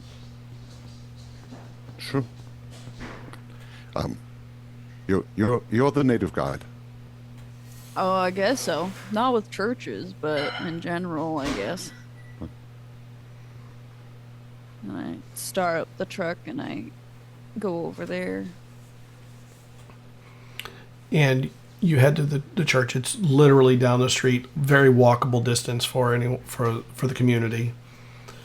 And you get that there's a small parking lot you can park. Mm-hmm. And the church looks old. It does not look like a Christian church per se. It doesn't have the telltale signs of big crosses and stuff. Mm-hmm. It has more icons and things like that, like figures against, paintings and stuff like that. But not ones you recognize. It's not the typical ones. And the church. Do I get any vibes? I think you get vibes every time you walk into any church. I guess that's true. But there are odors that are present from, like, maybe burning some kinds of materials, not incense necessarily, but maybe more like burned herbs or something, where they're burning plant material as opposed to incense or something. And there are a couple people sitting in some pews just sort of listening, and there's nobody speaking or at the front or anything. And there are side rooms where people can hallways, what have you, into the church, into more of the church. So Probably just gonna wander. Yeah. The grief session, the grief group, the Lonely Circle, probably meets in one of the, like a basement gathering room or one of the side rooms type of thing, right? Yeah, a side room. Definitely no basements in Miami. Oh, they would Miami, be underwater. sure. Right. Yes. Is there like a bulletin board or anything that sort of has not out front? Notices of local meetings, things like that. All right. Not out front. You'd have to go down some of the hallways, but it's it's an open church during the day. Right. People can walk around and find. But as you walk around, you do find that there is a hallway that goes to what looks like a rec center or meeting rooms and things like that. And there is the Lonely Circle support group flyer on the bulletin board, and next to it there is names of people that are grieving that need your prayer. Mm-hmm. And the list it's a small church. That's a pretty big list. Is Rafael Torres' name on Yes. the list? Is there Yes. anybody else from the statement that's also on the list? No. Okay. But there is, it looks like these would be pinned up. You know, somebody would take a pin and pin a name up. It looks like a pin may have been taken off. Like there's an open hole in this grouping. Is there the name Evelyn on there? No. Okay, cool. I have some thoughts about that. And I'm also, because I'm entering this place, and I'm just like, you know what, weird shit's been happening, you know. I'm just gonna like use inner defense. That's it. Life trials have toughened you, made you hard to read. Okay. Trained in any task to resist other creatures' attempt to discern your true feelings, beliefs, or plans, and trained in resisting torture, telepathic intrusion, and mind control. Okay. It sounds like you're in a pretty safe space at the moment. And you hear someone walking across the room towards you. May I help you? Oh, hello. I'm the Lonely Circle, the grief group. Are we early? Only by about 5 hours. Oh, I'm sorry. I thought we had the right time, guys. Sorry. Oh, well, You all came together? these are my friends. Yeah, yes. Yeah. Hello, I'm Sebastian. And guess He puts a hand out. Yeah, I shake it, I'm Father Lucas. Father. I lost my grandmother a few weeks ago, and it's just been in a funk, you know. Can't. So I thought maybe coming, and my friends said I should, you know, find some people who I could talk to. So, And he reaches over to a little basket there, and there's a little strip of paper, like cut to the size of all the names. Would you like to put your name so that people can pray for you? And well, I think it's a little be a little premature. I mean, not having attended the first meeting yet. Maybe at the end of the Sure. of the meeting. It's very kind Yes. of you, though. Tower of prayer and all that. yeah, prayer. But there's other things you can. There's other exercises. Dr. Lucia, she teaches breathing exercises and meditation and other things to help bring calmness to your life. Well, that sounds like just what I need. All right. Well, we'll get some. We'll run some errands and maybe get some lunch, and we'll see you later this afternoon then. Wonderful. Thank you, Father. And- Sir, Father, Yes. have you recently lost a member of your congregation, by chance? You noticed the emptiness there. And he points to the board where the hole is. Yes, that was Mrs. Caldera. She passed last night. Oh my Evelyn? goodness. Yeah, so Last night. yes. That's very sudden. You knew Mrs. Caldera? Oh, I've heard of her before. She seems pretty prevalent in the community. Well, she's been here, I suppose. She's been here for more than 80 years, so I would say she's definitely been a part of it. Did she have any other family that we could pay our respects to? Her daughter, I think, is at the house today dealing with the things you deal with when your family passes. Right. I mean, we'd love to bring her maybe a casserole or some thoughts. And do you know which house down the street? And he reaches over for a piece of the paper and he writes an address on it. That's her address. Thank you. Yeah. Well, when we're out doing our errands, I suppose we can pick up a hot dish, something.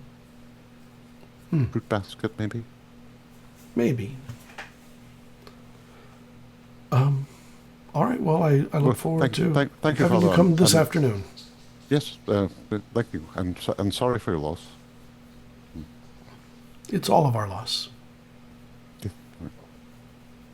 And he turns and heads back towards the rest of the church stuff he has to do. Right. In the office, Alder, you are Lilika, you're looking this up, and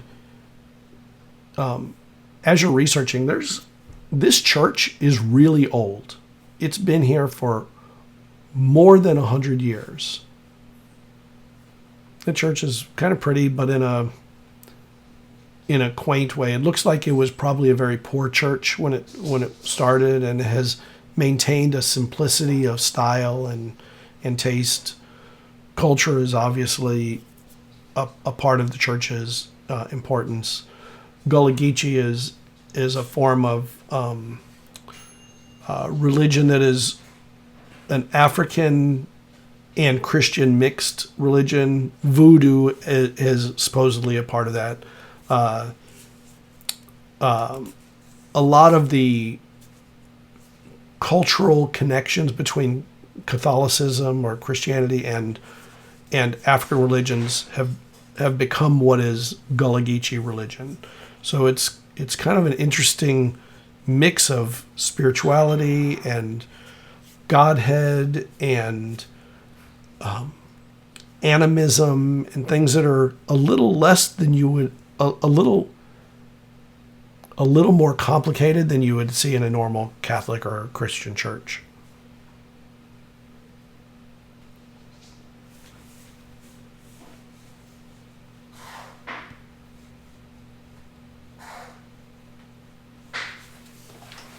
What, like, because I feel like the grief group is such like a center point for this church and community, what does their grief page look like? It is full of names and faces of people. It's they put forward people that are grieving, people that need prayer very much. It is probably the most I would say the busiest page of their website is their grief page, and they have all these names and faces, including Rafael Torres, who was the person they went to see this morning, etc. Is there an online form to fill out? Kind of like what was just asked of Dr. Sure. Christian Walker. Yeah, why not? Okay.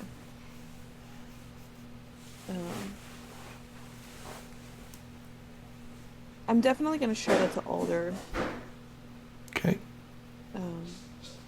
not knowing what can be done with this information, but having it just in case. I also, if you'll allow, this mostly has like our technology here in Ireland. Yeah. Right? Yeah.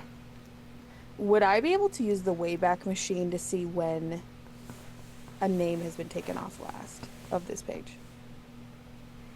Well, the Wayback Machine doesn't do a snapshot every day. It does it every few months. So you would be able to definitely see back a few months to see if there's how many people. Like if you're trying to do a comparison of now versus say 3 months ago, you could do that. Yeah. But you couldn't do it between now and a week ago or a few days ago. Okay. Unless it happened to have done it. Unless the spider crawled it a few days ago, which that would have been lucky, I guess. So what is the turnover then? What is like kind of that percentage? About 50%. In 3 months. Yes. Okay. And obviously I give all this information to Alder. But of course it's all very elderly people. Like, even though there are younger people on there, the younger people have not passed away. It's only been the older people.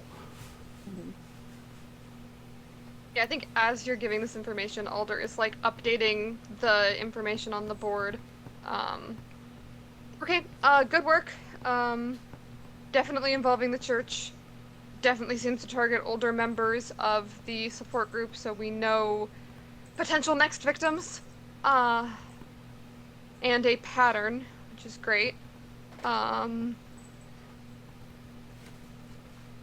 Satori, you kind of told Alder everything that you learned from over there. So I don't know if you told him everything you learned over there. Did you? Not at the church yet, but no, I'm talking What we about learned at- Raphael Torres' house Yeah, and kind of yeah, that yeah. interaction. Because then my Did first you? thought is, I I don't- would have if I had a chance, but just during that phone call, Like, wouldn't have been everything. yeah, like I don't think you said the name of the person that came to see him and No. stuff, the woman, like that kind of No. stuff you didn't say. No. I was more on the his quote unquote symptoms. Like, would you have disclosed that? Yes. Like, okay, so then my thought is then Rafael Torres is the next victim because he hasn't drank water in days and is older. That does seem likely. I would love to know a little bit more about what is going on here before we just go and stake out the guy's house, but we could just I'll that stuff normally is Satori's thing. We might wind up just going and staking out the house tonight. Hey, good work on the researching stuff. I think Alder is still looking at the corkboard as they say this, but they do another kind of deep sigh. We're just, I am sorry.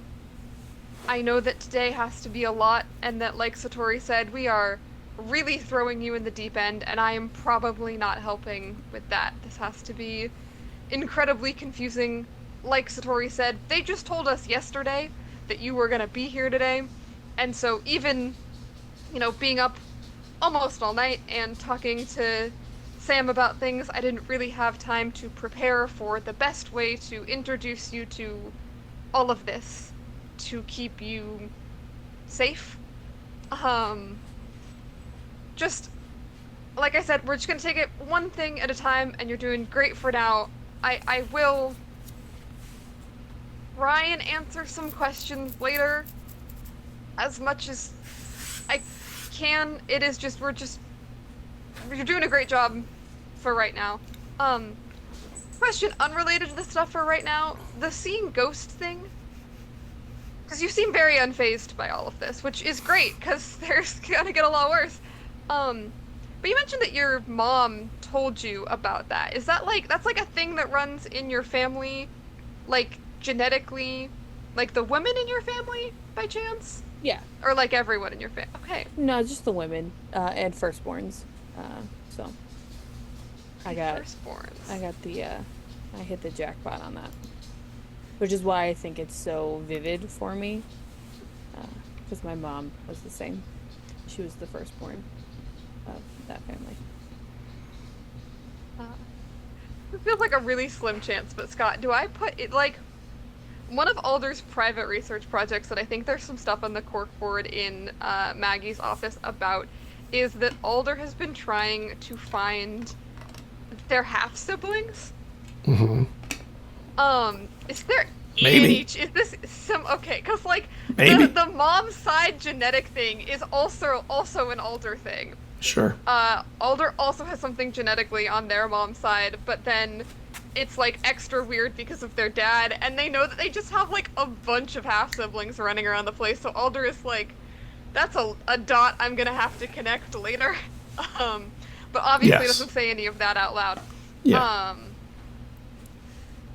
Cool. If I may speak. Yep. You're doing fine. I have been thrown in here as much as you have. I am just putting my head down so I don't have to think about it too much. Because I'm probably going to see some fucked up shit tonight. And so instead gluing myself to a screen, it seems a little better than what will happen later. So All you're correct. fine. 100% accurate. Perfect way of taking all of this in. Yeah. It will work for a little while, you know, like a semi-decent success rate for that. But yeah, tonight might be interesting. And I will text Satori like an updated, again, information of just like, you know, definitely the church. This is what we think the next victim is going to be. I also think, along with like the picture, I will send a message of this doesn't seem to be from folklore. It's definitely lonely. But I don't know what is causing this. Satori is naturally suspicious of the priest of the father. Yeah. Naturally. Naturally. So that also might be a good point of research to pass along. Yeah. Okay. You mentioned the I guess it's probably on the website that like I think Alder is naturally suspicious of the therapist running the group. More than the priest, so I will kind of have those two on the board as our potential suspects. Yeah. And when you do research, there's nothing that stands out about either Lucia, who's a therapist, a trained therapist, a social worker, not a psychologist. Okay. And the father has been part of this church for 50 years as the head of the church. Nothing particularly suspicious about him that really stands out. You all, the three of you, leave the church. Satori, Sebastian, and Hayes. Where are you going now? Back to the office, I think. Right? I mean, maybe pick up some lunch for everybody. But Ooh, lunch sounds good. I know a really good sandwich spot. well, You like sandwiches? we do have them in England. Yes. Oh, okay. I wasn't sure. Including the Earl of Sandwich, who made the thing, who created Yeah. it. Ours doesn't have beans on it. I don't know if that's a thing that you do, but we That's keep our for beans and breakfast. sandwiches That's- separate. It's for breakfast. Beans are for breakfast. Oh, okay. That seems weird. Is that weird for you? I mean, I'm not a big fan. I prefer stewed tomatoes for breakfast, but you know, or whatever. A good bagel. Yeah, bagels. When we go to a sandwich spot. You get sandwiches, and you bring sandwiches back to the office. And I think we'll take a quick break here. All right. We'll Must see be you. lunchtime. We'll see you all in about 5 minutes. Fade to lunch. Fade to lunch. And we are back. Okay. So you get lunch, you get to the office. Everyone is together for the second time today with probably Cuban sandwiches or pan con bistec. God, that sounds so good. And tostones. Now I want lunch. I think as pretty much as soon as you get back, Satori, Alder does that thing again, just like right up in your space right next to you. So Alder like- has no respect of At least dimensional my space. personal space. Yeah. Um, I don't think at this It's point shocking. Satori cares. No. I'm just like, okay, so plenty of information about the church and the support group. No information about what this thing is, meaning we don't know what we need. My thoughts are either we stake out the support group or stake out the guy's house. But I would love to know a little bit more. Yeah. I've pretty much exhausted all of my research things, but we could always start asking people. We know a lot of people we could ask, but I don't know how If we want to get involved. we that want to get any of them involved for something like this. I mean, Well, we'll see. I mean, it did seem weird that a person who was in the meeting circle passed away yesterday and talked to our person of interest and talked to like one of the witnesses last night, apparently. So, I mean, she was 80. well, yeah, but I mean, I understand there's no such thing as coincidence, but it feels like, I mean, this guy lost his wife, what, 7 years ago, something like that. He goes to a support group. Yeah, 8 years ago. Goes to a support group. Is basically getting fed on emotionally, physically. I'm assuming through the support group, which was, I feel like, set up in a way where they lose someone, they come there. Yeah. That's my thinking of it. well, I don't know what we want to do, immediately following our repast, but I certainly think going back for the meeting, at least some of us, has value. Yeah. I'm sure they'd love me. Well, maybe someone who has doesn't actually have a need to unpack their traumas No. would be better. I think Alder just immediately looks at the story like, so not you. Yeah. I could wait outside. That was the kindest way of saying that. I'd also like to have a chance to engage the group leader and see if I can suss out whether or not she has the training she says she does.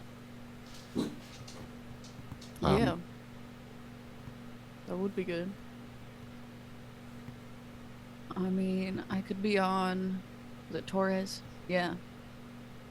I could just watch his house if we wanted to have some people there and... Right, it's walking distance, so if you can just get us over, if you can just get us over. I mean, or I can Uber. I don't want to be an inconvenience. I don't care, I like to drive. Alder and I have driven 2 hours to a con that we immediately left. Well, True. that's yeah. I've noticed Americans don't really think much of hopping in the car and heading off for It's like an event in itself, you know. Yeah, that's very far in England. 2 hours in the car. That's nothing here. Yeah. Is there anything you want to do between sitting around eating your lunch together and the 4 o'clock meeting? Alter definitely wants to know more about what we're potentially getting into, as per usual. Does it seem like, Scott, there's more I could learn from computer or online research? Because I exhausted, the folklore possibility.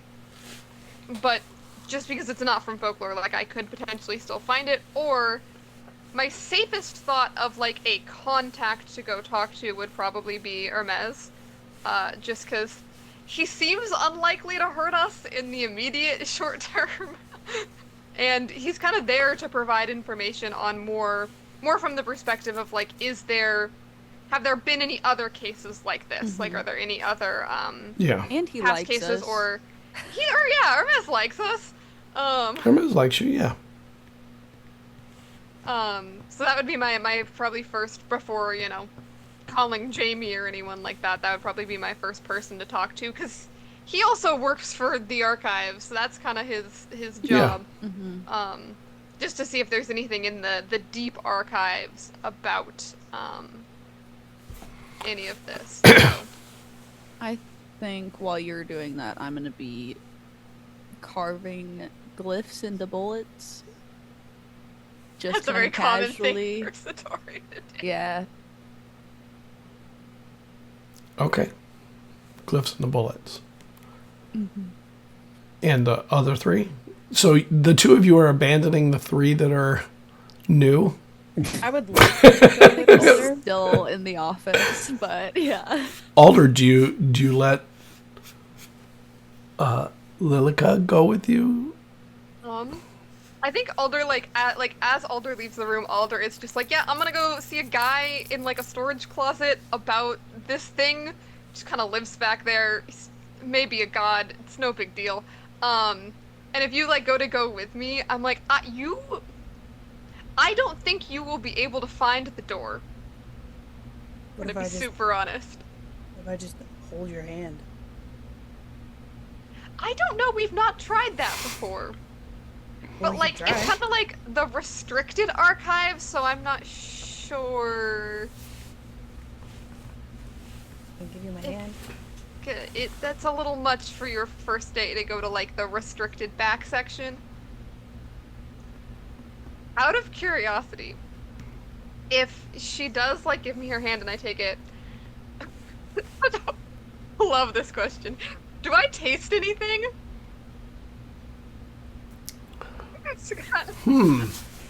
Hold on, I have to look at the character sheet. Hold on a second. Or smell anything? For those that don't know, Alder is a synesthete. Oh. Okay. I And forgot this question was often asked. but only related to supernatural things. Ah. Yeah, do I get anything So- supernatural off of her? Okay. Looking at the sheet, I would say yes. I think you get a little bit of a taste of maybe a cinnamon spice or some other kinds of flavors that are not unpleasant, Okay, love that. but have a little bite to them. Like cinnamon without sugar has bite. It has a spiciness. Garlic is delicious, except when you eat it raw, and it's even pretty good then. But it's got bite, and that is the kind of Something to feeling or the kind of taste sensation you get when you take their hand and you concentrate on it and you walk. Gotten way, way worse, so I will take that. Okay, but I think when you do that, because you have to concentrate a bit on it, when you give Alder your hand, you see her kind of, for a moment, close her eyes and squeeze your hand a little tighter than normal and just stand for a moment with you, like they're connecting deeper with you. I don't mean to break this up, but are you okay? All good, just testing a thing. Yeah, boom. That's I it? don't know how this is gonna go, but let's see if you can see the door. I guess you could, that's like permission for you to come with me. I'll let the door decide. Okay. Letting the door decide. Okay. Yeah, Yeah, no, I'm gonna- we have one of those in London too. It's perfectly normal. Nothing to worry about. I mean, it's a trapdoor in London, but I don't know if that makes me feel better or worse. But There's one in every archive, actually, and all Yeah, in good all luck. the institutes around the world. But yeah, I will walk back over to the. I don't know if someone on their first day is going to be able to enter the restricted archives. My Alder's thought is no, but I know how to get there. So you go back into the archives. There's all these shelves and drawers for putting all of your archival work in there, all the statements and the information that goes with them. And the room is fairly long. There's actually a couple of rooms. This is one of them, and it's a fairly long room, and it sort of ends at a dark recess in the back. And Alder is taking your hand and walks into the shadow, and you feel the pull of their hand, and then you no longer feel their hand in yours. And you're standing in the archives alone. well, it's good that I tried. And then I want to do as much research as I can on anything in here that might help me tonight. And I might Okay. just like totally veer off, learn about something completely that is not even Sure. like remotely close. But like, You're like, I'm well, gonna while I'm wait here. for Alder here. Alder, you feel their hand slip away as you cross the threshold, and you find yourself in the deep archives, and you hear some steps down deeper in there. Somebody in there. It's just Who- me. And I'm assuming around the it's- corner, Hermes comes around. I'm assuming it's him. What? Did you try and bring someone in here? More like someone tried to come in here with me. I didn't think it was gonna work, but I figured it was easier to just like. Yeah, they're Let her not. see They're if not it would work. approved. Didn't think so. Yeah, no worries. She will not be back here again. Are they an like, inquisitive type? Yes. Oh, damn it! Yep. Like letting the new people feel it out, and see how it goes. First day, so didn't think that she was gonna get back in here, but it was easier to like let her try than to just tell her, Oh, do you need something? I'm very busy. I have other things. I have to go to Yeah, I Cairo know, in I a know. little bit. It's not like it takes you long to get there. I'm looking for information on a being, creature, thing matching this. I'll give the description. The dehydration, scratch marks, lonely. Something. Let me ask you: Has there been lonely. fire? Has there been fire? Like a ball of fire? Not that we've seen. Okay, then it would be a Sukuyant. Just if there's anything. I mean, do we have like? I don't know if I know how the deep archive. Or do we have like boxes organized by entity back here? Like, is there a section on lonely that I could? I know Like- the organization of the archives back in here. So you think this thing that you're dealing with is associated with the lonely? I mean, it's feeding on a support group that like literally has the word lonely in the name. It's a little on the nose, but like. You gotta let people know what you're matches doing the MO, sometimes. so- Yep. Let me do a little research and I'll let you know if I find anything. It doesn't strike. I mean, there's definitely some. It sounds similar in some ways to a buhag, but I don't think it's the Yeah, same. that's what we thought. It's like buhag related, but it's not the same. And I've Yeah. been researching it for a while, and I couldn't find anything out there. So when I can't find anything out there, I come in here. So Yeah, I'll have to do some more research. It doesn't ring a Cool. bell though. cool. That's almost more concerning than I did, because you know a lot of things about a lot of things, and But I you don't know- like that you don't. All these entities are always trying to invent new ways of doing things and new things to assist. Yeah, that's the part I don't like. Yeah, you should That not like part that right ever. There, about the new things, because we don't know how to old things. At least we can kind of know how to deal with. New things are Okay. bad for so many reasons. I'll let you get to it. Have fun in Cairo. I'd be against. We're just gonna go find this thing and throw salt at it till it dies. If you find anything, let me know, Okay. and I will Out. head back out. Yep. Yeah. And you step out. Lilika, you're in the archives. There is a lot of things you can learn about a lot of different things. You can open almost any drawer, take out any statement and the qualifying information, and learn about almost any horrific, terrible thing. There's no pleasantries within any of this. There's nothing positive. There's no good angel things. It's only monstrous, horrible creatures and what they call entities, and they seem to, whatever you look at seems to feed off some kind of fear. I think Alder like walks out and sees you reading, and it's just like, gone for 5 minutes. What did you find? Just like you. Oh, I hate it. I hate it so much. Found this file. It's all about fear, huh? Yep. You're just. Can I Hey, take we're this file gonna- home? No, not home. Why? You can take it back to the office. We can read stuff in Okay. the office. We're gonna keep stuff here, contained in this building. Okay, in the building, I can take it back to my desk. I'm taking this back to my desk. Okay. Okay.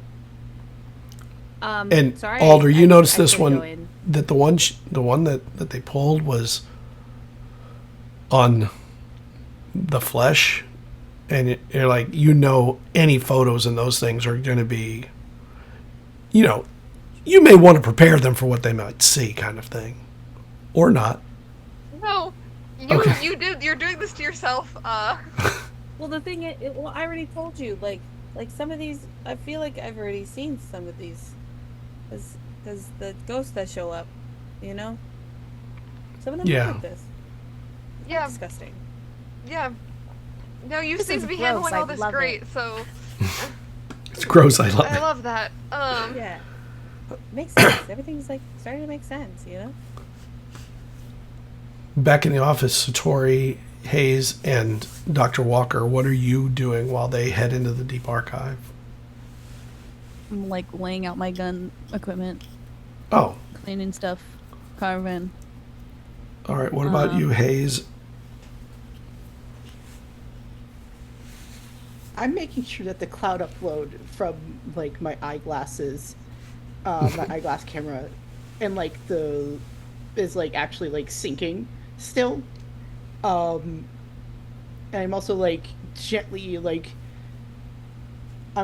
gently feeling for like the wire that like I'm wearing underneath like my A shirt is still like connected. It's still connected. I'm gonna look over to Hayes. So, what made you want to join the archives? A friend of mine suggested that I join. Do they work here too? No, I think they heard about it from a friend of a friend who worked here. Oh, Not like this portion, but like yeah, but like Yeah. in it. yeah. I wish I knew their name. Do you like believe in ghosts or the paranormal or see or hear things? There's just been some weird things that have happened throughout history that you can't really explain. But like for you, Not really. do you believe in it? I don't know yet. It's reasonable. Jack didn't really believe in it either.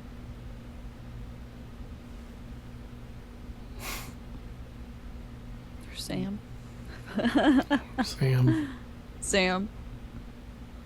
Jack is the player.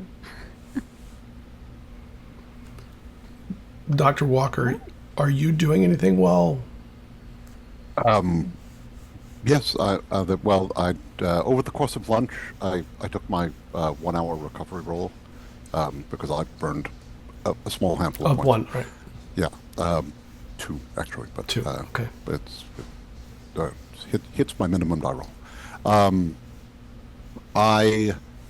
If Satori has started carving glyphs into bullets before I go out to run an errand, then I will lend my assistance with that. It's not it's not so much the magical assistance, but just like it's little tiny, like if you hold it this way, the light when you carve into it casts a shadow so you can more clearly see each glyph that you are cutting. And you don't want to use too narrow a blade when you're cutting into metal. Try one of the try this one, and More like working together. But I've right. got like This a entire- sheet, like a little journal with like glyphs that I've like worked out and have like been testing and assembling and trying out. There's a lot of like fire glyphs that I have been working on. During Alright. the time you're working, you gain an asset from his assistance, and I don't remember how yours was written. Does it give 2 assets? No, it allows. It allows basically to the application of an additional asset Right. that is not ordinarily used. So Right. for whatever, if the book is an asset, if the on top of skill, on top Yeah. of right, so Yeah. basically I don't have any related training in this. Checking. Supernatural comprehension is an ability. I am trained in.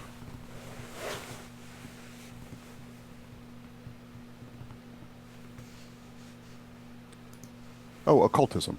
All right. So yeah, your role is ease 2 levels. On top of whatever on top of Yeah, and whatever I you have on top of whatever gunsmithing. you add to it. So Yep. maybe they'll be 3. particularly good glyphs. Yeah. And then my goal is 3. At this point, it would drop down to a 6. 6? Yeah. So a 7 or more. That was a natural 20.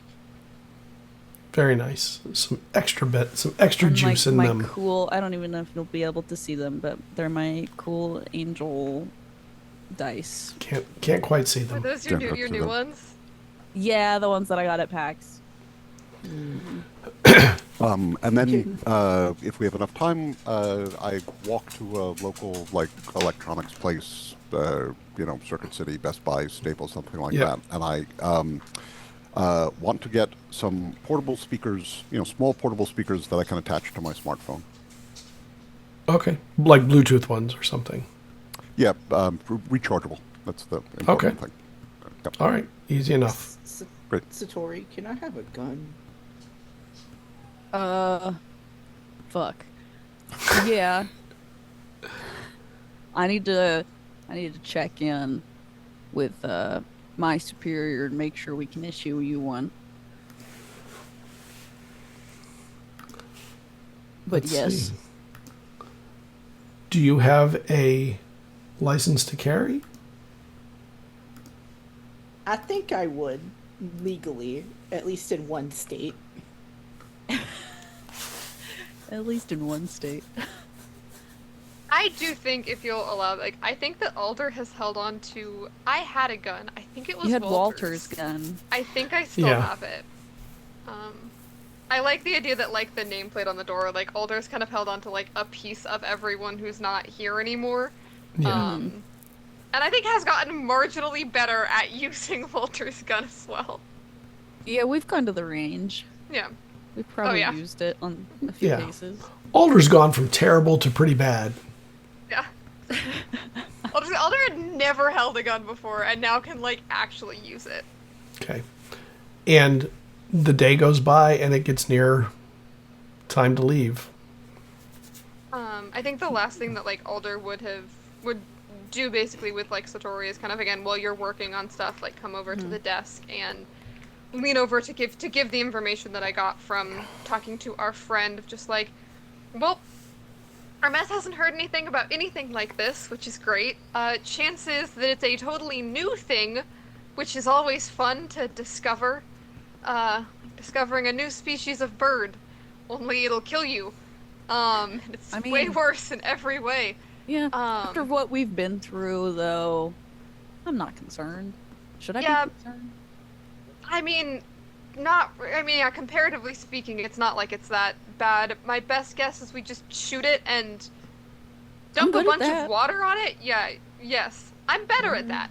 Because it seems to not like water, I don't know, bring a super soaker and just squirt it with a bunch of water and hopefully it melts.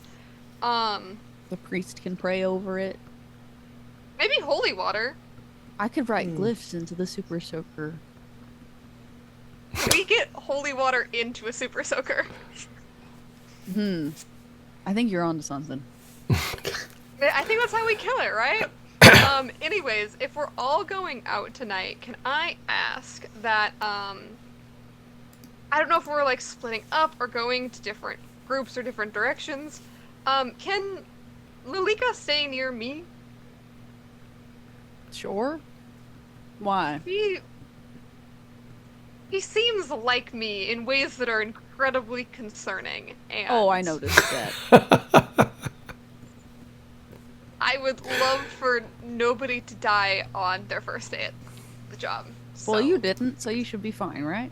True. I Well, didn't, should so be fine. hopefully, yeah. Hayes is actually a lot like Sam. Did Sam die? Sam's still alive. Sam's just in London. Okay. He was just skeptical. Didn't really believe in all of this. He had the There's nothing wrong closest. with it. He had the closest relationship to the Boohag, though. That is true. It's true. But this isn't a boohag, so we're fine. Right. Then again, Hayes isn't So- Sam, so... You pack up And the truck. honestly, Sebastian reminds me a lot like Walter. Except Walter was a lot more distant and alcoholic. Yeah. Yeah, a little bit, yeah. Yeah, let's, we'll Pile into the pack truck. up and... I We're think taking I'm, the like, truck or the sitting work next to- van? Go for it, Hayes, yeah. I think I'm sitting next to, like, Lilika, and I'm just, like, writing down on, like, a notepad, what the fuck are they talking about? I scribble back, everything is fine. I write, cool. Dot, Under dot, that dot. I write, under that I write, if you have any questions, just ask me.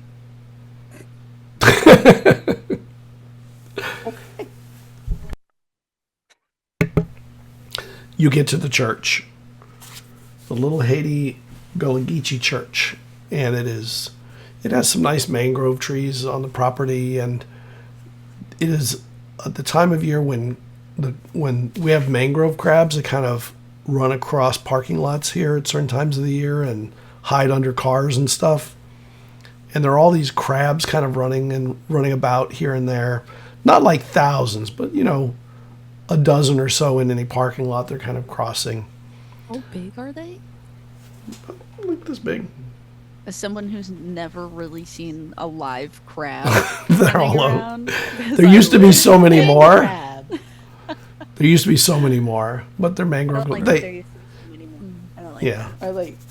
I like seeing one in the general direction that's like scurrying, and I pick it up and help it to there.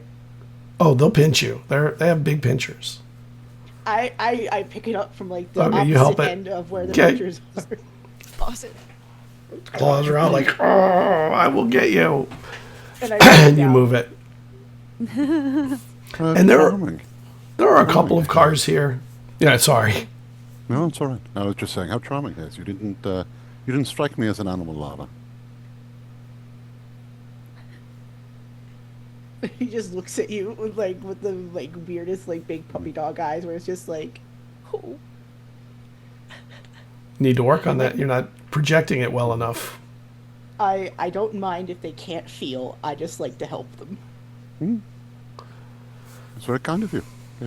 I'm not making fun. I know it sounds like I might be because of the accent, but really, it's commendable. To be honest, I think, in the kindest way, I think you have anxiety, but it's fine. I understand. I do anxiety. I mean, about what?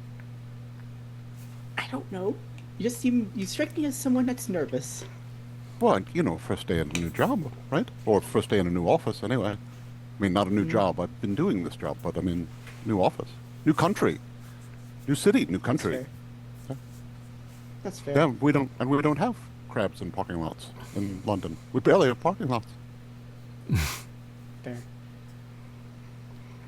And you see a couple older people going into the rec center area at the back of the church. I feel like the plan is not all of us going in, right? Because we said Yeah. the people with the real trauma stay in the car, or who are we sending in We here? sending. I wouldn't mind. Sebastian just- said they'd go. like Somebody to go, should yes. at least go with I can them. Lilika could go. Yeah, I can I go. wouldn't mind at least like meeting our potential suspects, Satori, to see if I can Do you know, want the three of you? read the room. Hey, but- Hayes and I can scope out the area if you three wanted to go in. If we run into the priest again, I will have shown up with 2 different sets of friends on the same day. Just saying. I mean, you don't have to know each other. Fair enough. Yeah, Just we walk could into act like straight. We just walked in from the parking lot together. We don't know each other. We barely. It's hardly a lie. Yeah, I truly don't know you. Sorry, Sebastian, but No offense taken. But by the way, and he has one of those Tide packets. You know, the wipes for removing stains. Oh, I just noticed. I mean, I noticed a while ago, but I didn't have a chance to. You might yeah, I on your mean, I left. on your shirt. You've got a thing. Yeah, that was on Okay, my sweater okay. that I left back Yeah. at the. Oh, at the- all right. Then never mind. No, I'll take it. I'm gonna use Alright. it. Doing fine. Yeah. Thank you. so who is going into church? Dr. Walker and Lilika Lilika? and Alder, I think. Yeah. Alder. The 3 of you. I want to go see what the priest tastes like. I love want to that see if power there's anything so else much. in there. And Satori and Hayes, you're going to wait outside in the parking lot, or are you going to do something else? You're going to be. I think we'll walk around the neighborhood a little bit Okay. too. Okay. You know, just Nice. keep our eyes peeled. I might be snooping in people's yards a little bit. That's not atypical or anything for you. That's normal. It's pretty, As we do, yeah. pretty normal. Okay, the 3 of you go into the church, into the rec center area, and when you get in, there's a group of mostly elderly people, maybe 30, and there's a single candle in the middle of a circle that is lit. There's no other lights turned on, except there is, of course, the exit light that doesn't go off. And you can see there's a woman walking along the outside of this ring, and there are some empty seats too. And they're all kind of practicing breathing together. They're breathing deep in, hold it, deep out, and she's kind of walking them her voice is very quiet and calming. She has a very calming tone to her voice. Did we find pictures on the? 'Cause Yeah. I know we saw a lot of pictures of like Yeah. members of the group, which I'm assuming we can recognize people here. Yeah. I'm assuming this is the therapist, like the woman. Yes, or the social Lucia. worker who's leading. Okay. Do I immediately get any vibes off of the room or off of her? Off of the room, no. Off of her, she seems to be putting a lot of care and effort into this. Come. There's some seats over there. And there's not a place for the 3 of you to sit together. What? So you have to sit. I go and sit alone. Okay. I will definitely. I want to walk as close by her as I can and try to touch her, like just try and, like, oops, sorry, like accidentally bump her shoulder and, Yeah. but also linger there for a second so I can see if I can get anything off of her. And when you go to touch her, she puts her hand on your shoulder. Are you okay? And she allows the touching without recoiling or anything. And you get no flavor. You get no synesthesia reaction. Okay, so it's possibly not her. Yeah, sorry. Sorry to interrupt. I'll sit down. It's okay. Take my. So once again, we're here to experience calmness again and relieve anxiety from those missing in our lives, who, of course, one day we'll be with them again. We're going to continue our breathing exercises. Remember, deep in, hold it, count to 10, deep out.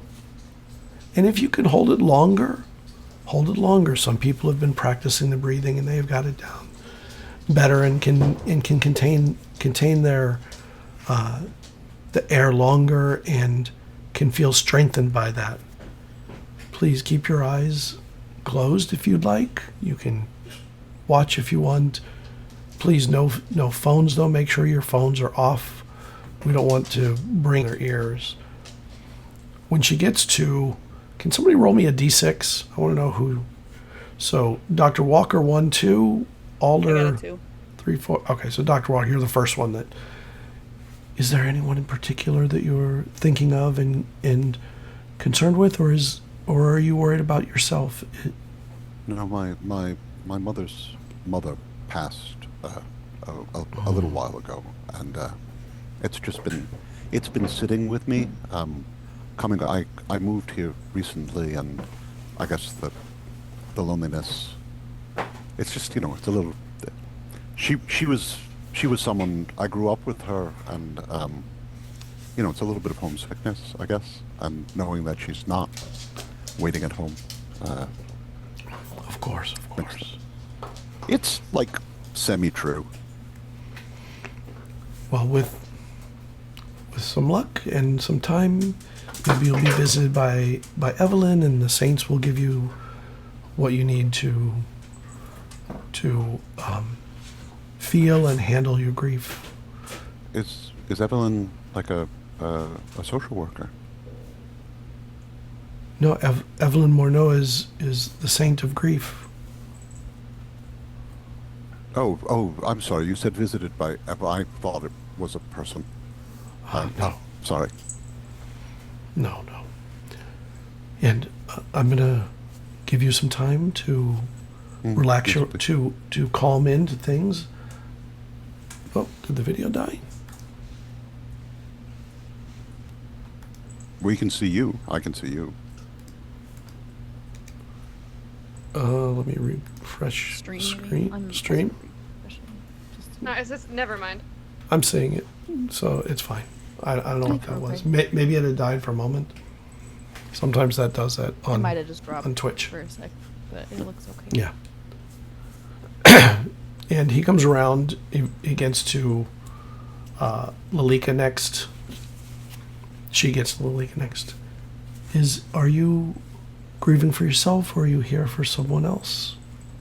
At the sound of a voice in Lalika's ears, Mhm. she has a loud outburst, acting like she wasn't expecting anyone to talk into her ear.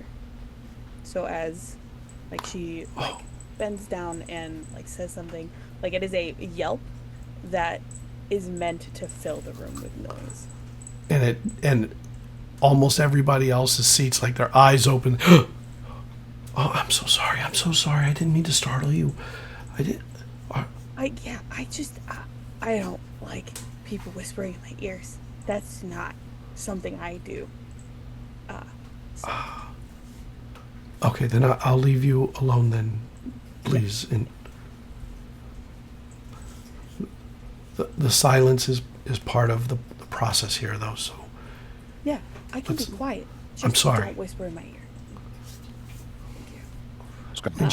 I would like to sort of gauge the doctor's reaction. It doesn't strike me as particularly social worker-like to just sort of say, "Oops, sorry," and hands off. But so I just want to.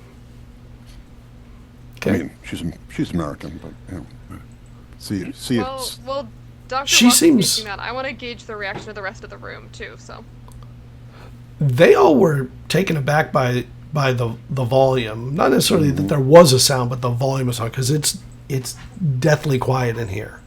All that you hear almost the whole time is just breathing, and because you're paying attention to it, you notice that it seems like they're trying to breathe in unison. They're like, they're calming themselves, but they're breathing deep. They're holding, and they seem to be holding it. And as soon as one person breathes out, they seem to all breathe out, almost like it's a synchronization thing. And she waits for you to settle back into your seat, Lilika, and then moves on to the next one and whispers into the ear on the opposite side from you. So there's as much space between your ear and their and the next ear. Yeah. When I like look up and like have that noise, do I notice anything like out of the ordinary trying to get out of view of everyone who's now looking up? Not trying to get out of view or anything, but everyone is definitely taken aback by the sound, and it broke what seemed to be a very concentrated effort to do whatever they were doing together. Even the candle probably flickered a little bit from all the sudden activity in the room, which, everybody moving at once. Like, you can't even hear the candle. There's no like of those like slight like crackling noises that come like with candles. No, it's super quiet. All you're hearing is the breathing of the people, of everyone in the room, and the whisper, of course, of Lucia. Did Sebastian notice anything about? Sorry, I feel like my question kind of overshadowed. Sebastian had asked about the social worker and her reaction.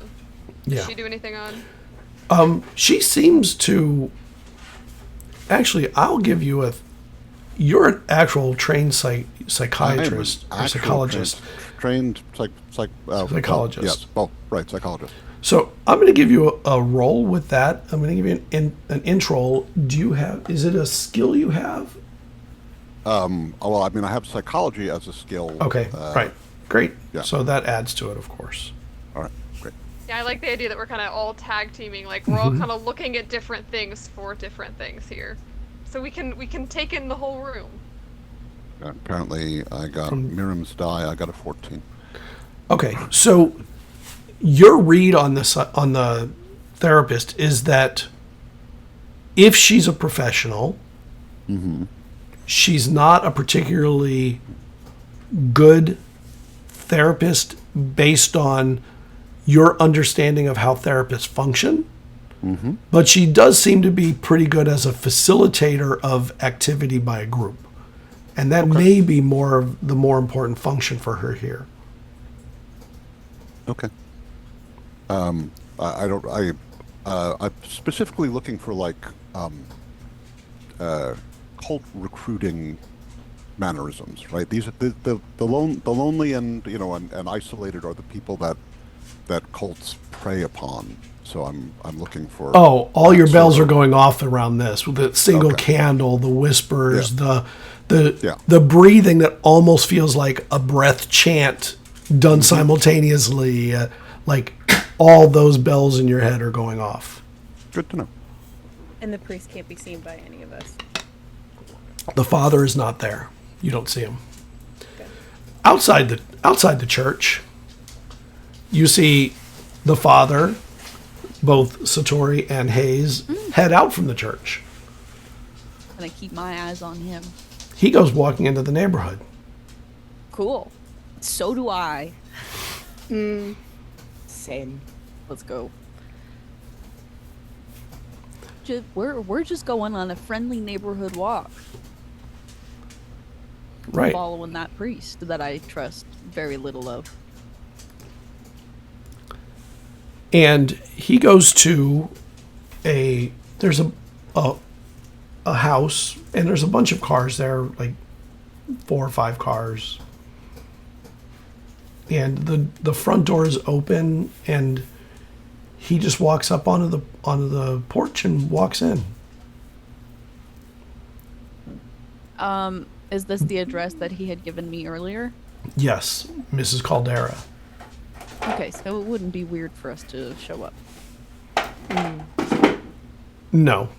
It would be weird for you to have said that you knew her a little, but not necessarily know anybody. Or maybe not. I'm just kind of gonna scope out the area Okay. with haze. Windowsills first, just kind of looking. On the Scratches, edges yes. For scratches, yeah. There are scratches in that windowsill. Do I get any other occultish vibes? I can roll for an occult. I'll give you that. As Yeah, I'm you can roll trying it. to pick up clues around the area. Does Hayes want to help me? I would like to help you, yes. Does that ease it at Yeah, all? that'll ease it one. He's got some abilities that are useful Okay. here. I am trained in occult, and I rolled a 12. Okay. So it looks like this may be sort of a memorial going on. There's some people just sort of sitting, and they're like a quiet memorial. Not like there's no body or anything, but people are coming to, tell the daughter of the woman that had passed, give them their condolences and what have you. And there's some food in here. Actually, the food looks pretty damn good. Nobody brought like grocery store food. This all looks like homemade foods and stuff. Thank God we didn't end up doing that then. I like gently grab like a little plate of mac and cheese. And there is a slideshow of her of her life, and there are some pictures of her when she's old, maybe very recently, and her skin was very saggy, and her lips were a little cracked, and even with lipstick on, like she would wear lipstick every day, it looked like you could see the cracking in the lips, like it was like she had been dehydrated and not been taking care of herself very well. And the father kind of makes his rounds, speaking with people, giving them hugs, and he sits down with the only young person here. Young person being in their like 30s. And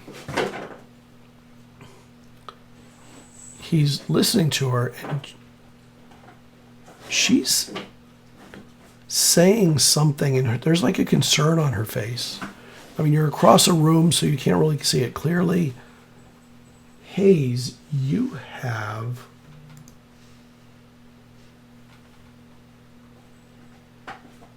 Oh, no, that's not it. Never mind. I was thinking of Lalika's power. One of her abilities, right? It's not yours. You see the two of them talking, and the father actually looks like he's concerned and worried, but she's talking to him like something's wrong or was wrong. That's all. And then he looks back and he goes, "Oh, you made it. You made it. Oh." Yeah. I didn't catch your name earlier. Satori. This is Ms. Calvera, the daughter of the deceased. Satori earlier had said that she knew your mother or knew of your mother, and they were considering coming by to pay their condolences today. So I'll leave the two of you alone. He puts his hand on her shoulder and gives her a little hug. If you need anything, you can always reach out. You know that, right? She's like, "Yeah, yes, Father. I know. She has a piece of paper that she turns over in her hand. Like she has like a little notebook, and she turns over a piece of paper. She says, How did the two of you know my mother?" Oh, I've met her in passing a few times, actually. She seemed like a very lovely woman. It's really unfortunate, her passing. And She quite spoke frankly, to you? many of the passings in the community. Well, the community has got a lot of elderly people, so that comes with the territory, I suppose. Sure. Right. Do you, she spoke with you? No. Oh, that makes sense. She was very quiet towards the end. And I heard from Mr. Torres that I believe I was mistaken. Was it her that he spoke to the night before? Mr. Torres has been like a godsend. In the group that they were at, he really helped her through the grieving, and he spoke to her about Evelyn coming, and Evelyn. I've heard about this Evelyn. I'm unfamiliar directly with the church, so the Saint of Grief, Evelyn Morneau. You do you go? I mean, you don't look like you would go to the church down here necessarily. no. No. Respectfully, no.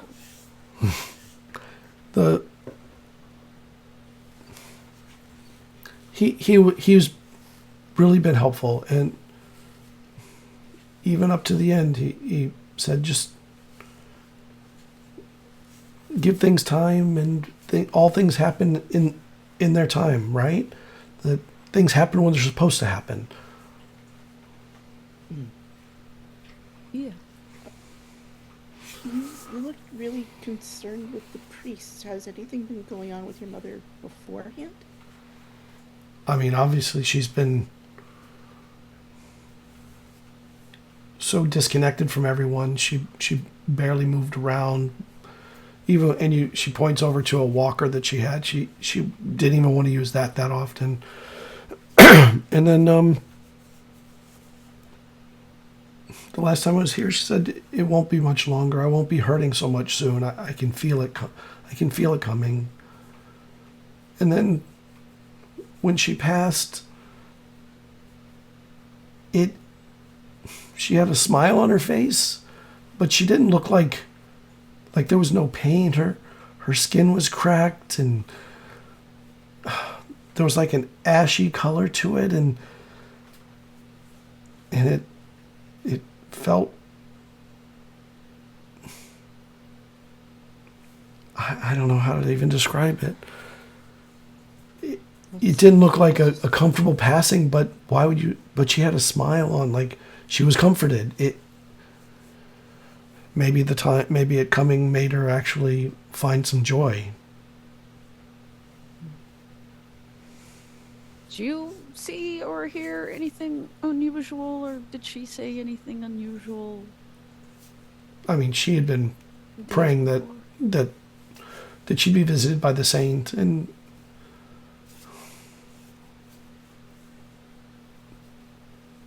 I mean, I guess that's what happened.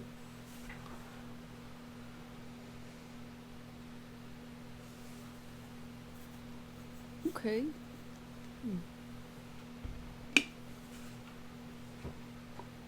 You seem a little younger than the people that she knew. Both of you. Yeah.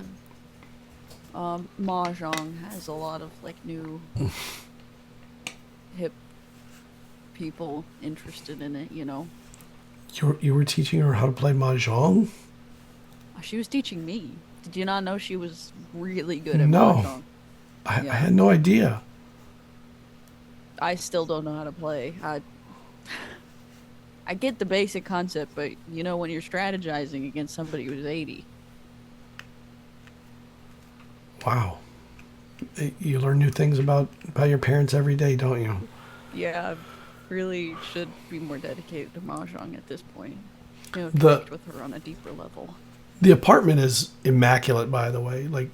It is not just clean, it is sterile clean. She kept a very nice house. The TV is clean and dusted. There's an old radio, and even the windows had been cleaned. And you know how rarely people clean their windows usually. Look out that bay window, if there is one, like the big like front window. There is. Trying to see if the sun is setting, and if there's anything. Yeah, the sun is. between lights. It looks like the sun may have actually already gone down. Just.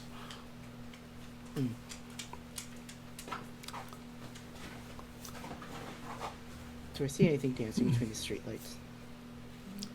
No. Okay. Back at the church, the room, as you listen, the room gets even quieter. The breathing becomes louder. The candle flickers once or twice. It becomes so quiet that you don't even hear any longer the electricity in the walls that you normally kind of hear as an undertone of white noise in a building. It just drops out. And everyone's eyes open for a moment and they all sit up. And the three of you are kind of the only ones that sort of stand out as not having been like surprised or taken aback by this. It's okay, everyone. Evelyn may have just blessed us for a moment. If that's her will, that's her will. And the sound starts to rise up again, and suddenly you realize the insects have even gone quiet, and now there's insect noises from outside that start to pick up. And through the bits of stained glass along the top, you notice that there's no longer sunlight, that it's now evening. You're past the sun. Does that seem I know we came in the afternoon. Does that seem suspiciously fast, or like time has, like we spaced out for a little while? Or? It seems suspiciously fast. It didn't feel like, from having been here a week already, that you were probably an hour and a half or 2 hours away from dusk. Mm-hmm. And yet it seems to have happened very quickly. It's almost like everyone kind of came out of whatever was happening. Sort of when the noise went down and they gasped, it was like the gasp that created the sound that kind of broke everyone's concentration.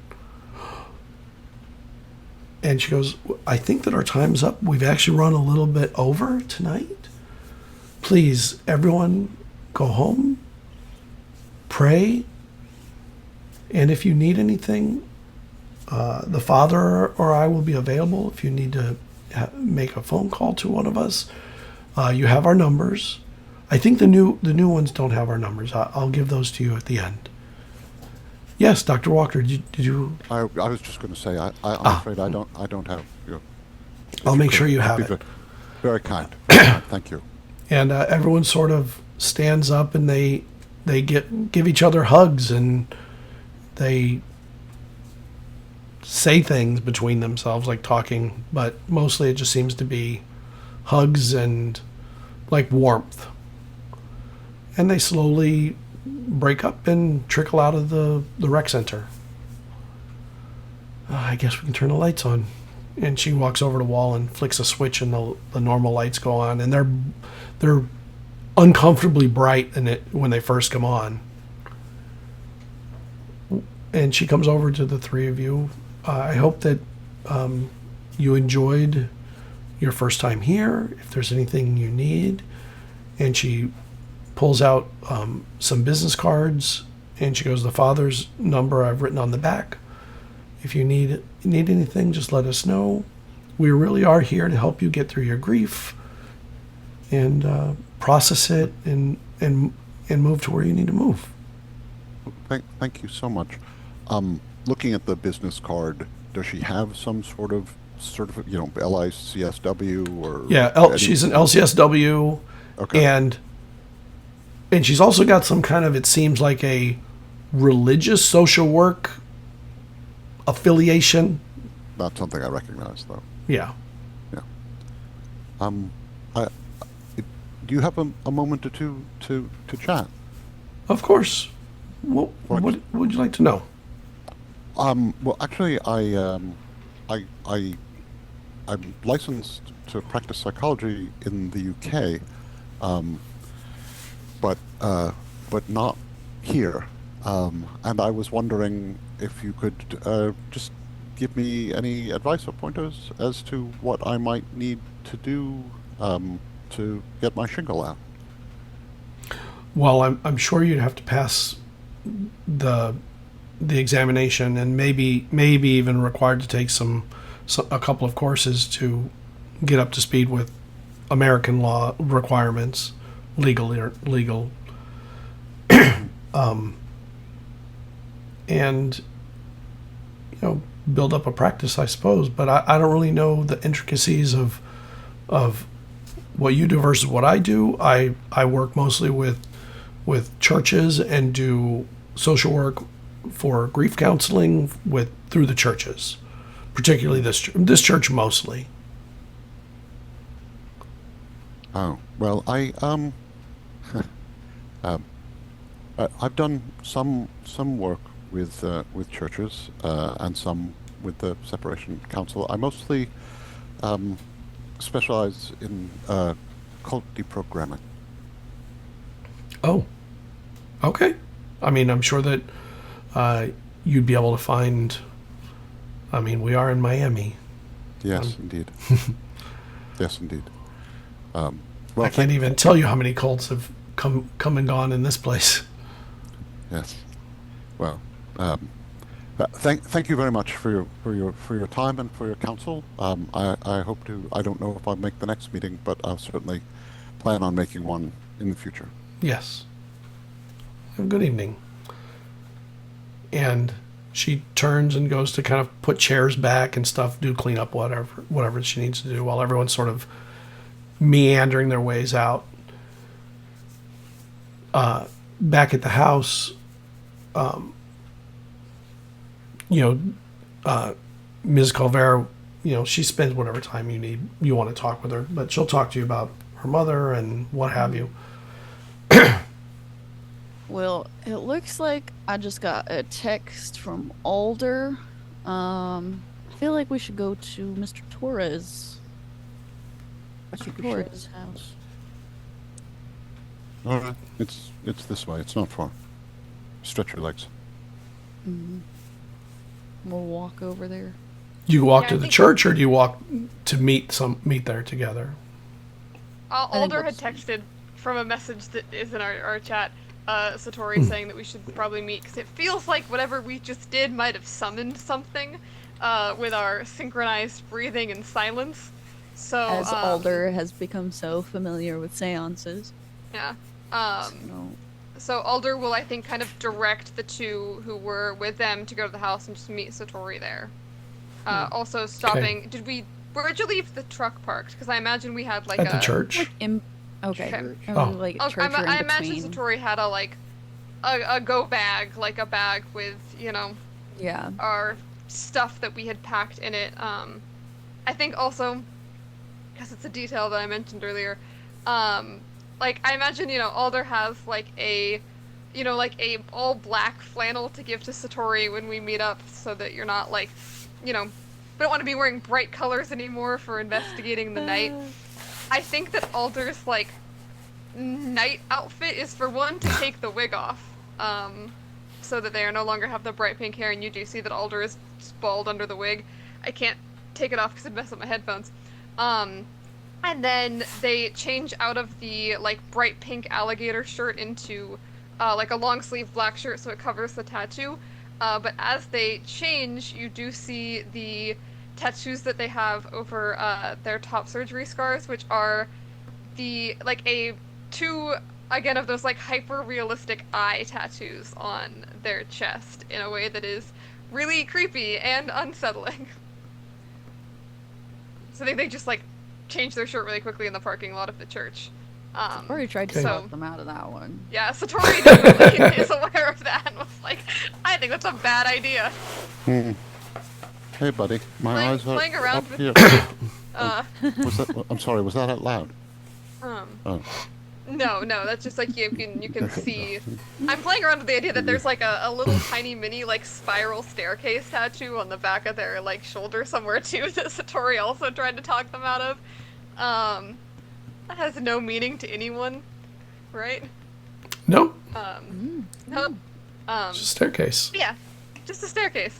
So yeah, that's maybe a little bit disconcerting, just because of how like realistic and like it feels like you're being stared at by these tattoos a little bit.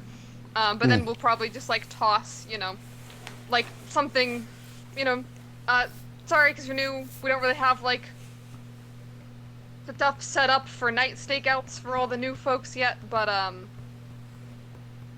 you have like a weapon or we're leaving here to go to a place where there might be something bad. I don't know. I think Satori got Hayes a gun. Do you two have any specialties, any things you use or you're trained in, or? Well, I mean, I know we're in America, but I didn't expect. I mean, I can hold my own in a fight, I suppose, but I don't. I never handled a firearm. Cool. Don't worry about it. We'll learn that later. I think Alder will hand you each like a baggie full of salt. All right. That probably actually makes more sense to you. Yeah. Superstitiously. All right. I carry a satchel, right? Sort of a soft-sided, like a messenger bag, which has stuff in it, which I'll put the salt into. Yeah, I think Alder's main thing at this point is like salt. Satori's got the sigils on her gun, and then holy water and regular water, since we seem to know that water is a problem. And then we're just gonna make a bunch of noise. That's the game plan here. And then we'll probably drive the truck to meet. I don't know if Satori left the keys. I would love to drive the truck to where we're going. You can. So that way, in case we need to make Like a fast getaway, we don't have visor. to like, yeah. So we don't have to run back to the truck. We have a getaway car here just in case. All right. So you pile into the truck, and drive over there, and then you park. And it's it's dark, but it's not late. It's 7-ish, maybe 8 by the time you get there. And there's a lot of the community is loud at this time. There's a lot of music, and restaurants are open and bustling in the area. Amazing jerk chicken and jerk goat and things like that if you're really hungry. But over time, while you wait, the cacophony slows down. The lights, in some of the houses start going off at 11, what have you. And then you hit like after midnight, and there's still noise in the distance. There's insects and birds. And then you hit like 2 a.m. sitting across the way, and it gets a little chilly, not like London cold, but it gets into the mid 40s or 50. And then the street lights flicker and then go out. And the insects sounds begin to dissipate. They just sort of fade away in the area around you. And there's a silhouette walking calmly along a sidewalk. It's hard to tell from the form who it is, but I shoot him. Just kidding. But the light in Raphael's home goes out. The light in his living room. It's moving time. Opens the door. Of the truck? Mm-hmm. So you open the truck door? Yeah, I'm assuming lead. I almost imagine like Alder was just in like the back of the truck, like the the bed. bed. Of the truck. Yeah. I When was, you- like, hop when out you- the back. When you open the truck, the creak of the door is silent, and your doors have never been quiet. Oh, And when you get out, you even realize you don't hear traffic, even in the distance. I look over to say something. Do words come out? If they do, they're a whisper, even when you don't mean them to be. And you get this, obviously it's chilly, but you feel a chill that's even colder than the cold of the air. And as we enter horror mode, you can kind of feel the space and distance in the darkness feel warped. The trees around the house seem to, the leaves pull away a little bit as something, this shadow moves between the hedges and the trees, and you see the silhouette stand at the base of the porch and take a step up. I shoot. Oh wait, can I do something first before you try Yeah. shooting? I would like to use my verbal disguise special ability, Okay. and I would like to mimic the doctor's voice. The one from earlier, the therapist? Or Because I listened. Dr. Walker? Not Dr. Walker, Not Sebastian. Dr. Lucia. And you don't hear sound come out much, a whisper maybe, but the step that it was taking stops at this top of the porch, and you can sense this silhouette of a figure stop and turn and look around.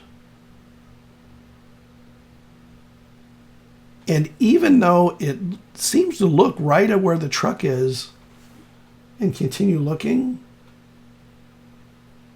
it doesn't seem to stop on you. It lingers for a bit.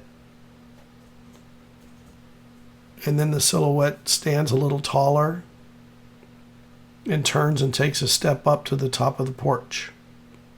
Okay, I will shoot now. What were you going to say, Do Dr. we want- do Walker? I was going to do, but if we're going to roll initiative, I have something Yeah. I'd like to do also, but there's no reason for me to go before anybody else.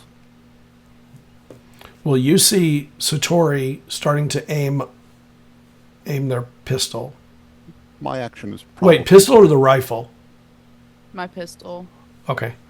All right, your action's faster. Okay. probably faster than that. I have a pair of Bluetooth speakers that I bought earlier, and my iPhone, and I cranked the volume up to max on both of them, and I have some Mucus Membrane queued up. They're a British punk band from the 70s that I like. And hit play and see what happens. I mean, this is something that at this range should deafen me. Right. And the music comes out like these little tinny speakers, is barely audible. But this thing turns and recognizes something over there and stops in their tracks. Satori, you are getting a very clear aim on this silhouette, Yeah. but they've stopped. I'm gonna shoot. You're gonna shoot anyway? Yeah. Okay. Let's go before you do that, let's roll initiative. Should that be my initiative roll? I can roll it. The look on your face makes me think maybe you should roll again. It was good. You know. I have the inability for initiative, so what does that mean? You get Minus -3. Okay. Yeah. Thank you. I get +3. That was better. Technically, it's a dirty 20, but it's a 17. The 15. east one. 15, you said, Alder? Yep. Wait, that's not possible. You don't roll good in initiative. This version of Alder does. Wow. Okay. We've been Future going Alder. through the range. Actual 17. Okay. That is to say, a 17, that's 17. Lolita, what was yours? It's 7 minus 3 is 4. Yeah, that's what See, that someone new does has to you. Someone new has taken over the Yes. role of being bad at initiative. The new researcher. I think I beat y'all at being horrible. I got a 1. Woo! Oh, thank That you. does something extra because we're in horror mode, right? I mean, Yeah, actually, that thank would you be for that. something extra, even if we weren't in horror one or mode. two in horror mode, but yeah. Yep. So when you go to shoot and everyone lines up where they were lining up, the space you're in, everything seems to not feel like it's vibrating, but kind of look like there's a motion to everything that seems, it makes it hard to see clearly where to aim. Even though you know there's a silhouette there, it doesn't seem to be in exactly one place. And you think that it might have happened from Hayes maybe making a sound that also broke when they hopped out of the truck. There was another sound, and then suddenly everything started to move. Satori, you were first. You rolled the 20. Yeah. I am going to shoot it if I can. You can shoot at it. Okay. So I rolled a 14, Okay. and I am trained in range light and have a +1 to range attacks with combat prowess. I don't know if that's an ease of 2. No, +1 is Or damage specialty. for damage Your for combat damage. prowess. Okay. Combat prowess. So that's damage. Oh, okay. I have a specialty in range light. Oh, that's ease 2 if you're specialized. Yeah. Right. Okay. So you know you hit something in there. Yeah. It's still a silhouette, and they sort of stumble back for a moment, but then it doesn't seem to make them do anything more. Mm-hmm. I think it's 6 damage total, if it matters, with the combat prowess and gunner. And I don't know what you want to do with the sigils. Yeah, I'll leave that up I to know you. what I'm Wait. doing with that. Which we got a 20 on. Yep. Yeah.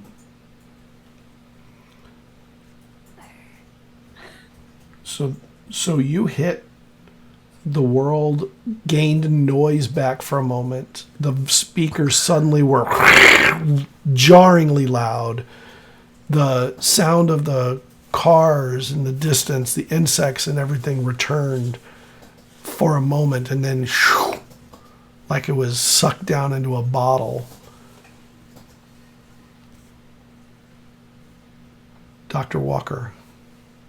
I have a military-grade tactical flashlight. Basically a stun weapon. Okay. And I point it at the silhouette and turn it on.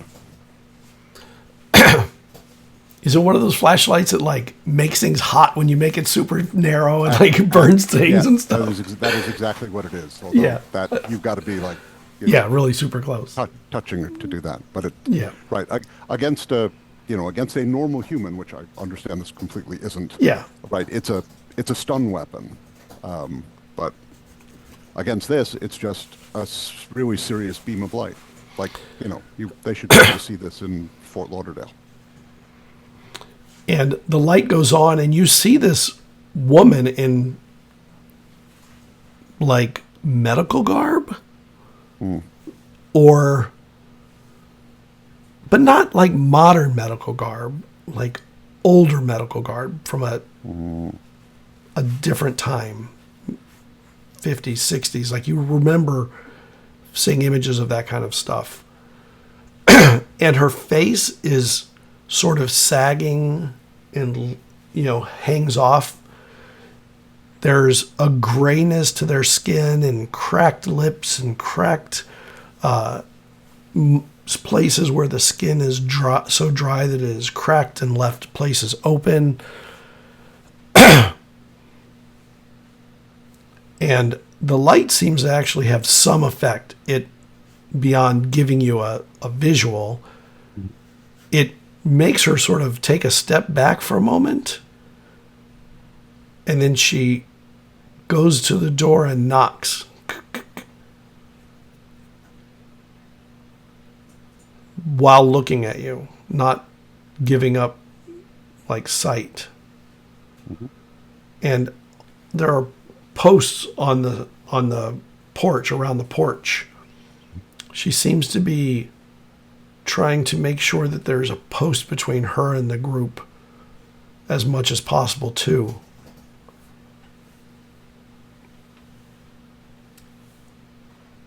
Alder. Okay, a couple things. Alder definitely has Walter's pistol still, but I think that they are gonna go for water first. But also, I don't, as I take in, I know I'm not super close to her, but just taking in, having her, things that are stronger and more supernatural tend to have more of a sense to them. And I do think Alder never stops, like, thinking and questioning, and never stops being like, are we sure we investigated enough? And, like, yeah, we think it's the lonely, we're, like, 90% sure it's the lonely, but, like, the shadow, and it could, like, like, when the shadow came initially, like, okay, there's lots of things associated with, like, dark. There's, just the end, I think, is one of them. Like, this could be something related to not even the lonely, and what if we got it wrong? And remembering other interactions we had with shadowy things before, and what that tasted like. And I think the way in which Alder now, like, sorts things into entity categories is, like, by taste. Like, there are certain tastes associated with different entities more so. So the first thing that they want to do is just kind of get the... It probably doesn't matter, it probably isn't going to make any particular difference to how we fight this thing, but can I get any taste or smell to kind of solidify the way that I'm categorizing this thing in my brain?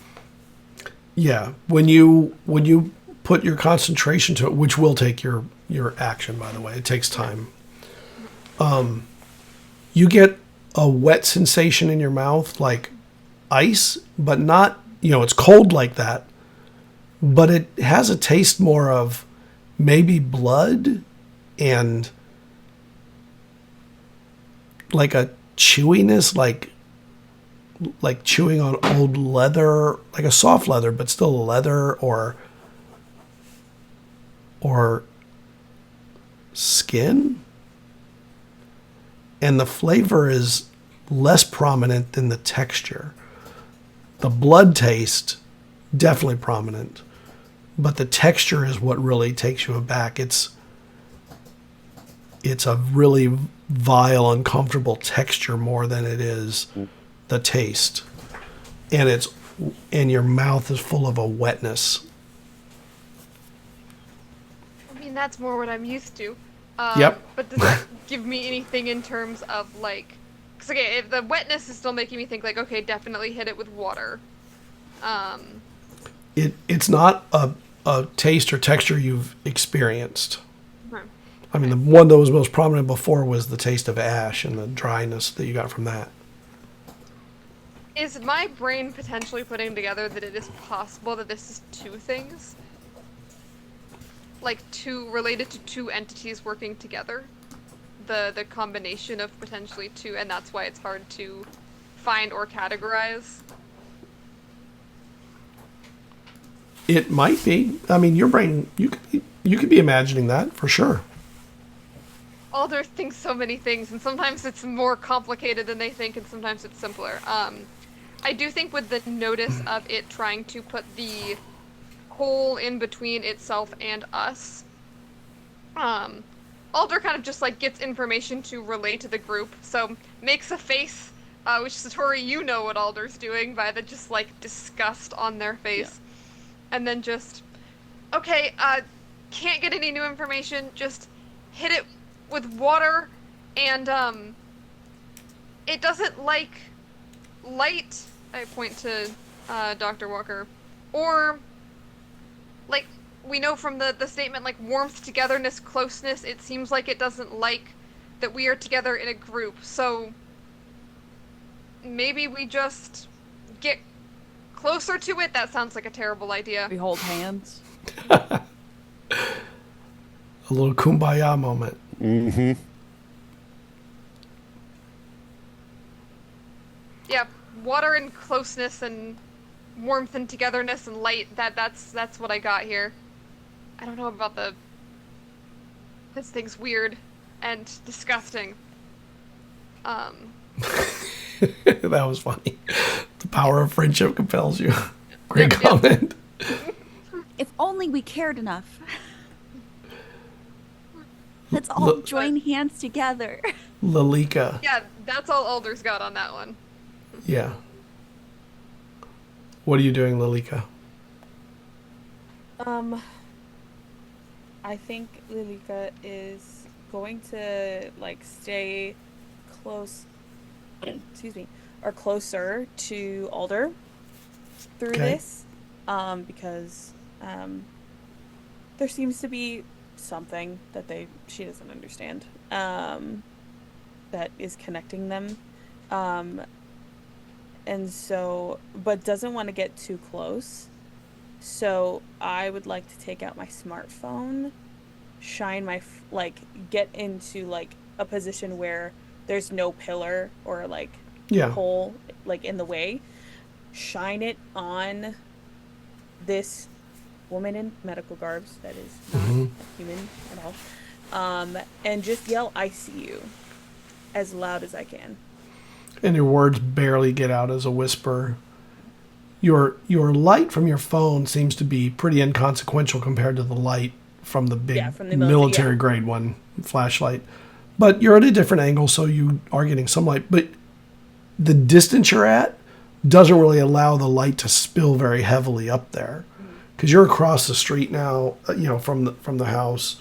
So there's just too much distance for your iPhone to have much effect on either the light up there, or even to have a spillover effect on this person up there. Are there street lights on? Nope. They had gone out when Still out. yeah. Okay. They had come on for a moment when whatever happened a moment ago happened. When the sound came back on for a moment, a lot of things went on, and then back into the bottle.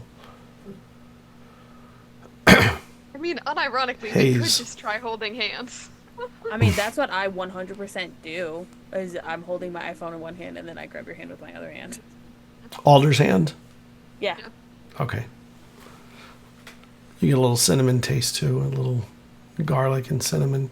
That is unironically part Yeah. of why Alder wanted to hold a hand. Like, it tasted so bad. I'm like, you're like It's a so mini- much I better need something than else. I need something else.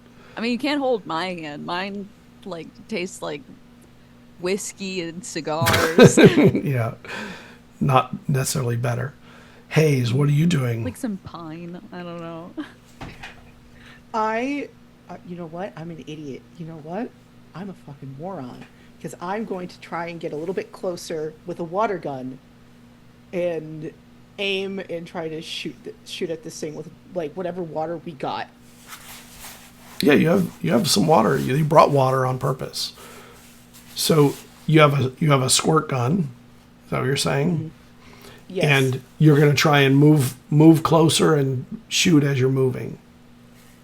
Try to get a little bit closer and shoot as I'm moving, just to like get away and try to Okay. like, get a clear shot.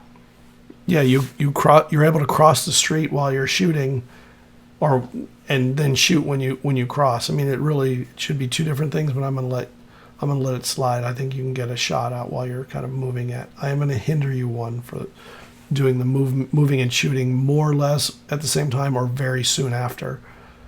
Roll that d20. Yep. Lead.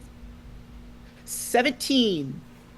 And you hit water onto this creature, this person. And as you're doing it, they kind of put their hand out and it sort of splashes on their hand and arm, and they pull their hand away and they look at you for a moment, and then the door opens and Rafael Torres is standing at the door.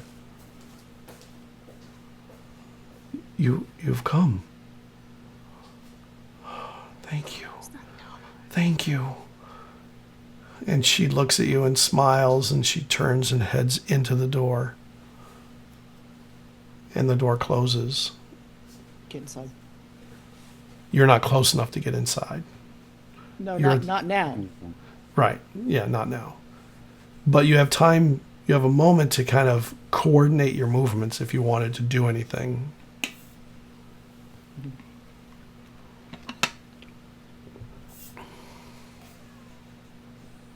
I think just get inside is probably the best. I'm just gonna Yeah. run towards the Get door. in. So you're all heading to the door. Did it seem like the water did anything? You didn't see like steam come off or anything. It wasn't like a Wicked Witch of the West kind of moment. Maybe.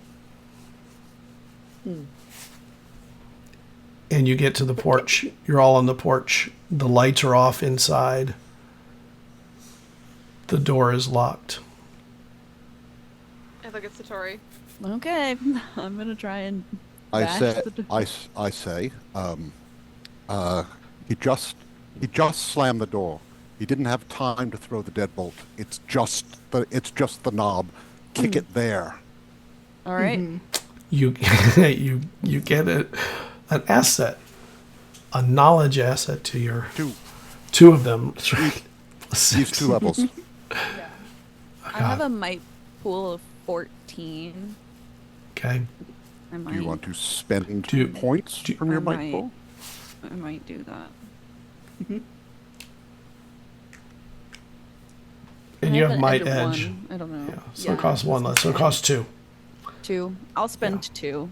Is it at ease at 3? Is that what? And you're gonna get it eased by 3. Which you're Okay, I roll actually with you don't even need to roll with that unless you want to roll. Well, I Because rolled you're one, lower enough to do it. So 14, Yeah. 14 14. again. 14. Lucky 14. Yeah. and the door keep it on that. flies open. And it is pitch black in here. There's not even the exit door light like you'd seen at the church. And the dark, well, I don't know. I assume Dr. Walker's flashlight is always out and ready to go. Well, I mean, yes, because like, Demon. What do you got? right. And the Sweep- only sound you hear Sweep in the there room. is breathing. Deep in, hold, and deep out. But there's no one in this room. They must be in. There's only 2 other rooms. There's the bathroom and the bedroom. In the kitchen. I think The kitchen Well, you can see. Kitchen's the kitchenette we can see. Yep.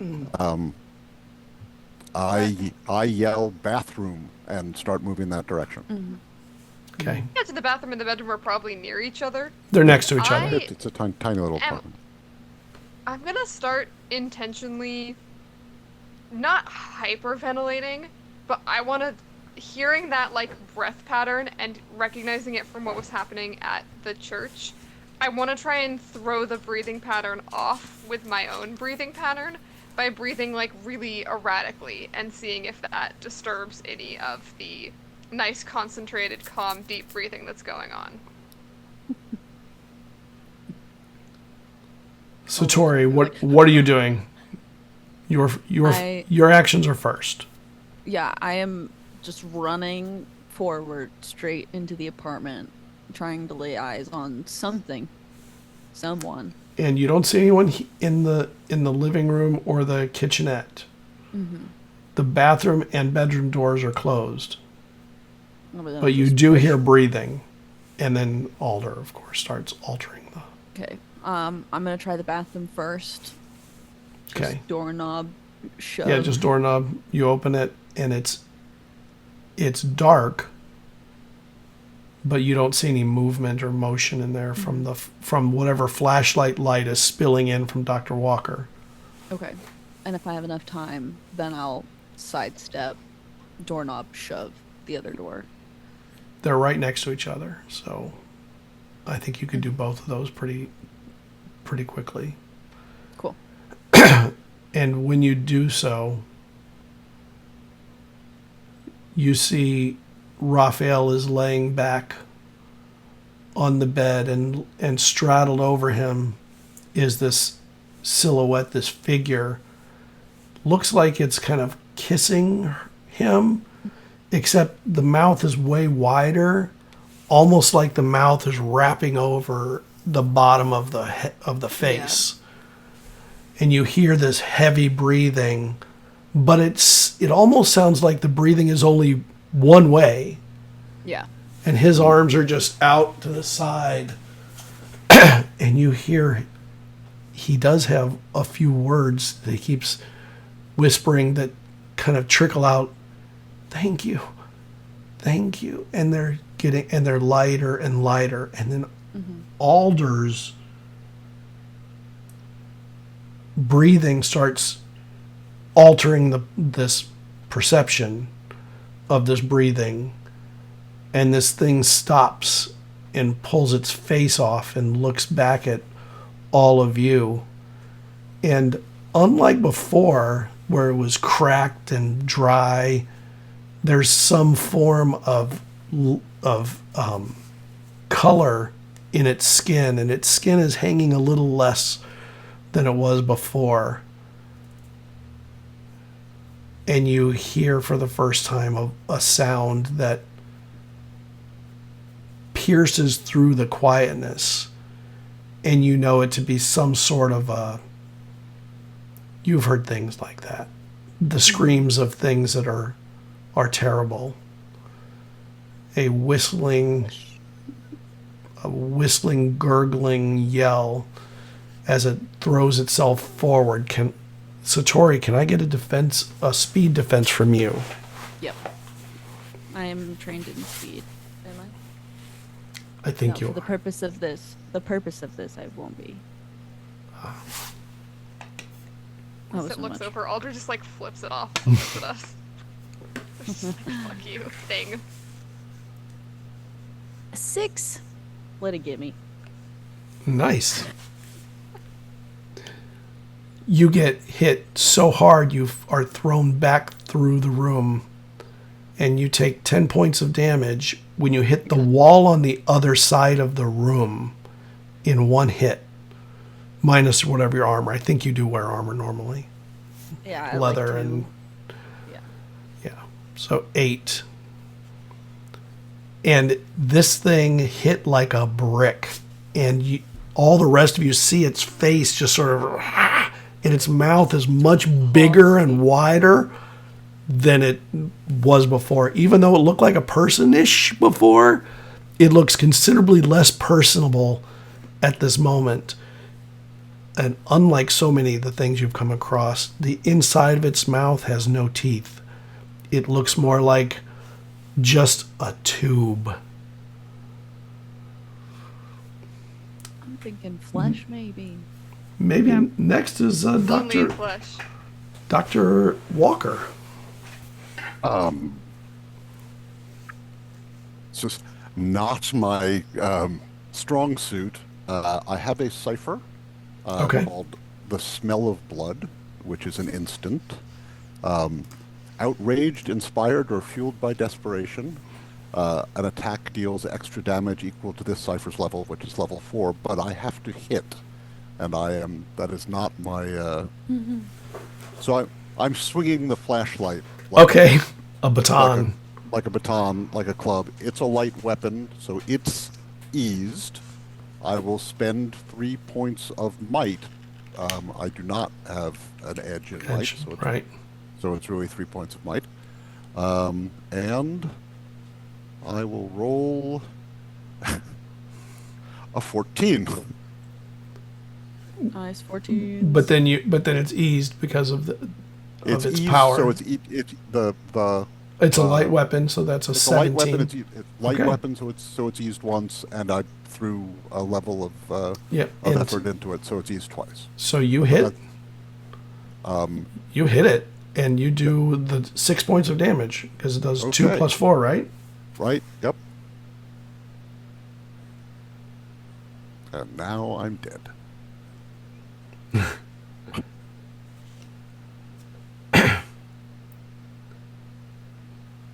Lolita, what are you doing? This is now for the first time you've seen a ghost in the machine here. Not in the machine, but you've seen a non-ghostly, ghoulish thing Yeah. That weren't the pictures that Alder took. that weren't the nice pictures. No. Alder goes before. Yeah. Oh, I also oh agree yeah, with you're right. I'm sorry, Okay, Alder. yeah. You are before that. Cause yeah, seeing Satori get thrown across the room, Alder is like trying to step in front of the newer people. Water hasn't seemed to really like so far. Nothing we are throwing at this thing has seemed to really work, which is concerning. So we're gonna see this new version of Alder if we can just hit Satori's default, hit it hard. I'm gonna try and shoot it with Walter's gun. Okay. 12? Not great, but better than I think I usually roll with the gun. Yeah. Yeah, you shoot, and it seems to cross into the other part of the room and hit something behind. Doesn't look like you hit it, but its attention is not really on you, even after shooting. And by the way, when you shoot the gun, there's no real sound except like a little bit of noise that is barely audible.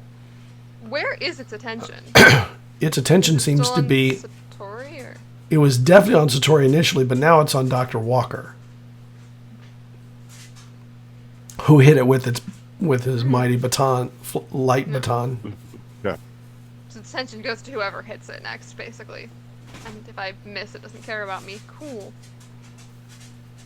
It's always cool until you're the only one left. Then it's less cool. Yeah, never Malika. been there before.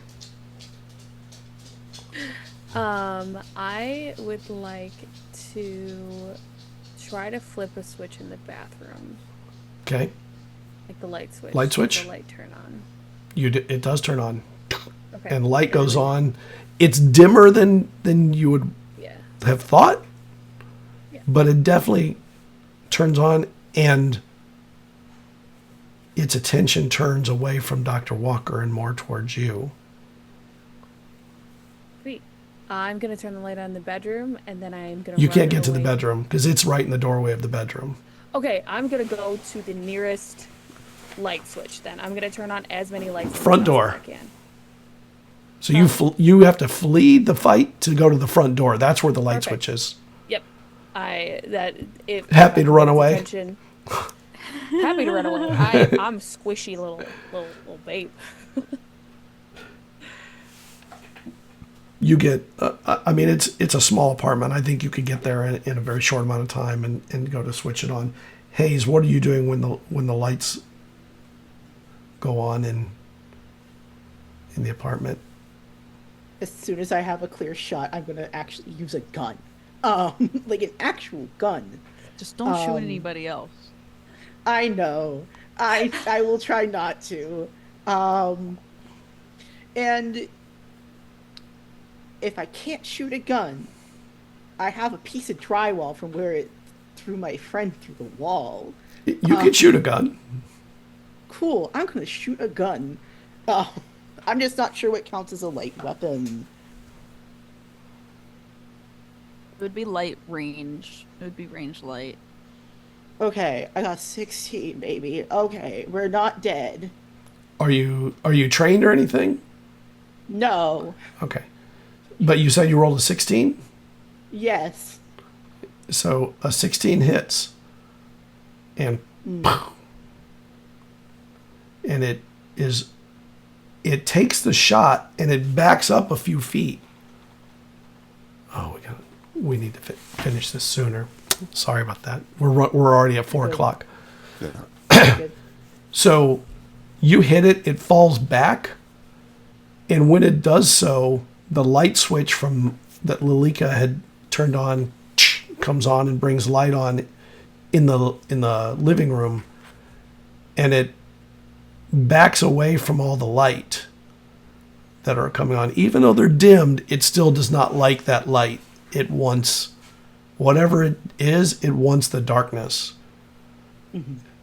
And it backs away, and as it does so, it puts its hand on Raphael and literally pulls, and his whole skin comes off him like a coat.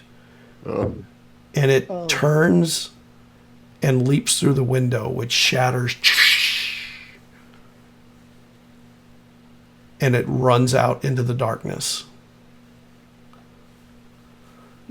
As opposed to running after, I immediately run over to Satori to make sure that she's okay.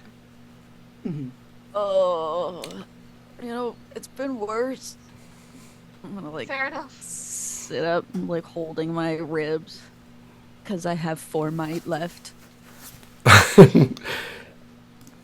It's been worse only a few Follow that times thing right from now. one hit.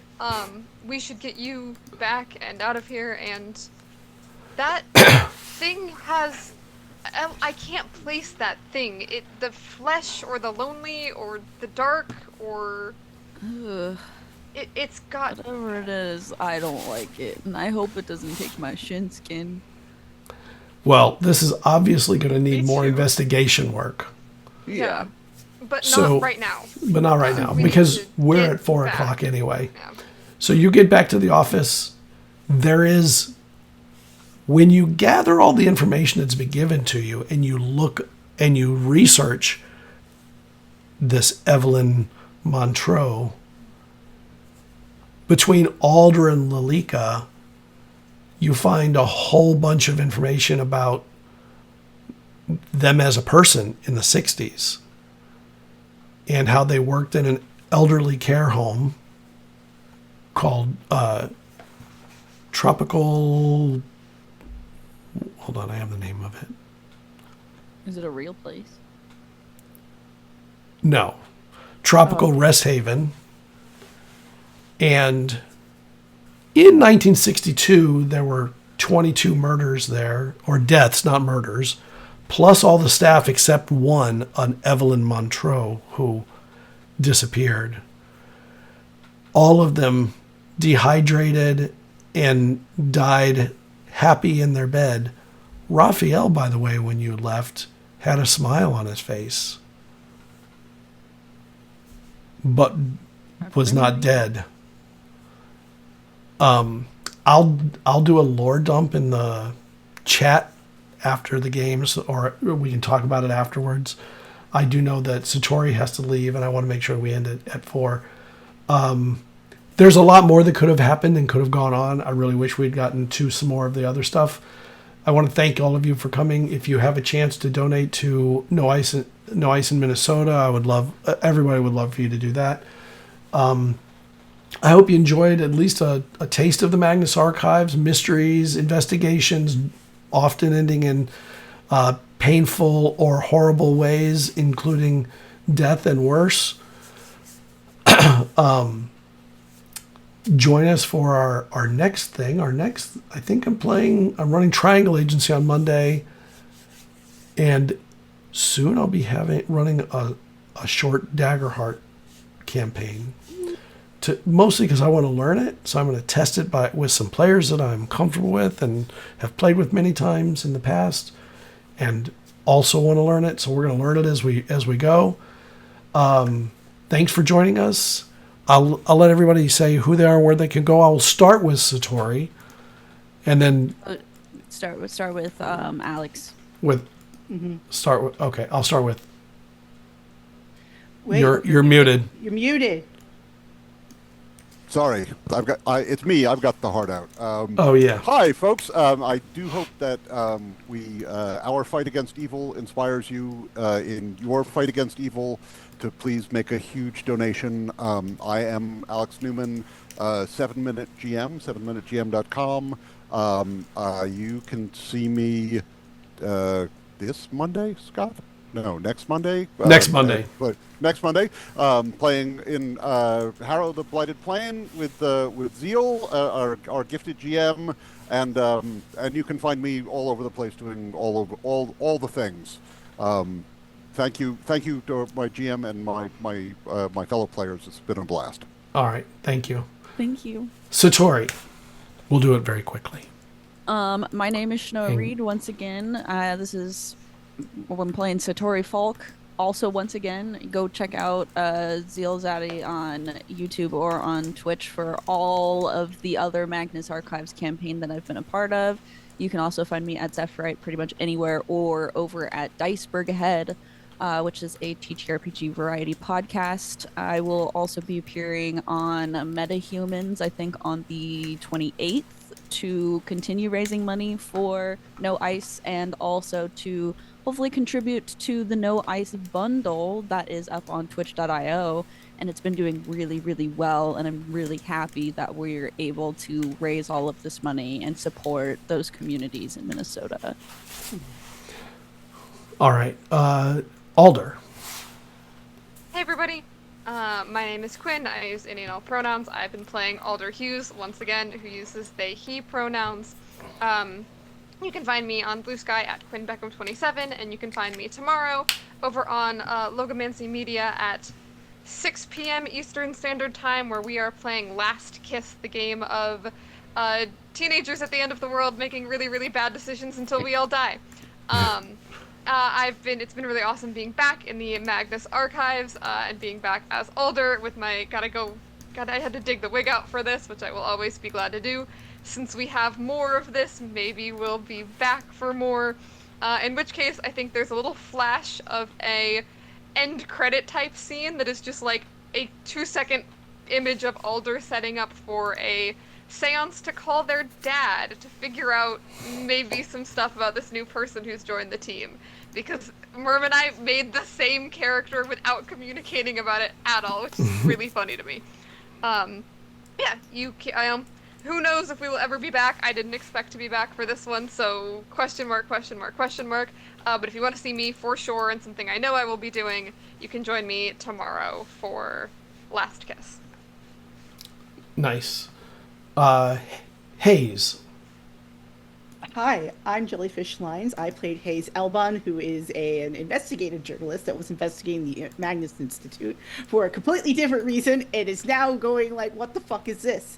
And hi, my pronouns are he, him. You can find me everywhere online at Jellyfishlines or jellyfishlines.itch.io. I am on Blue Sky.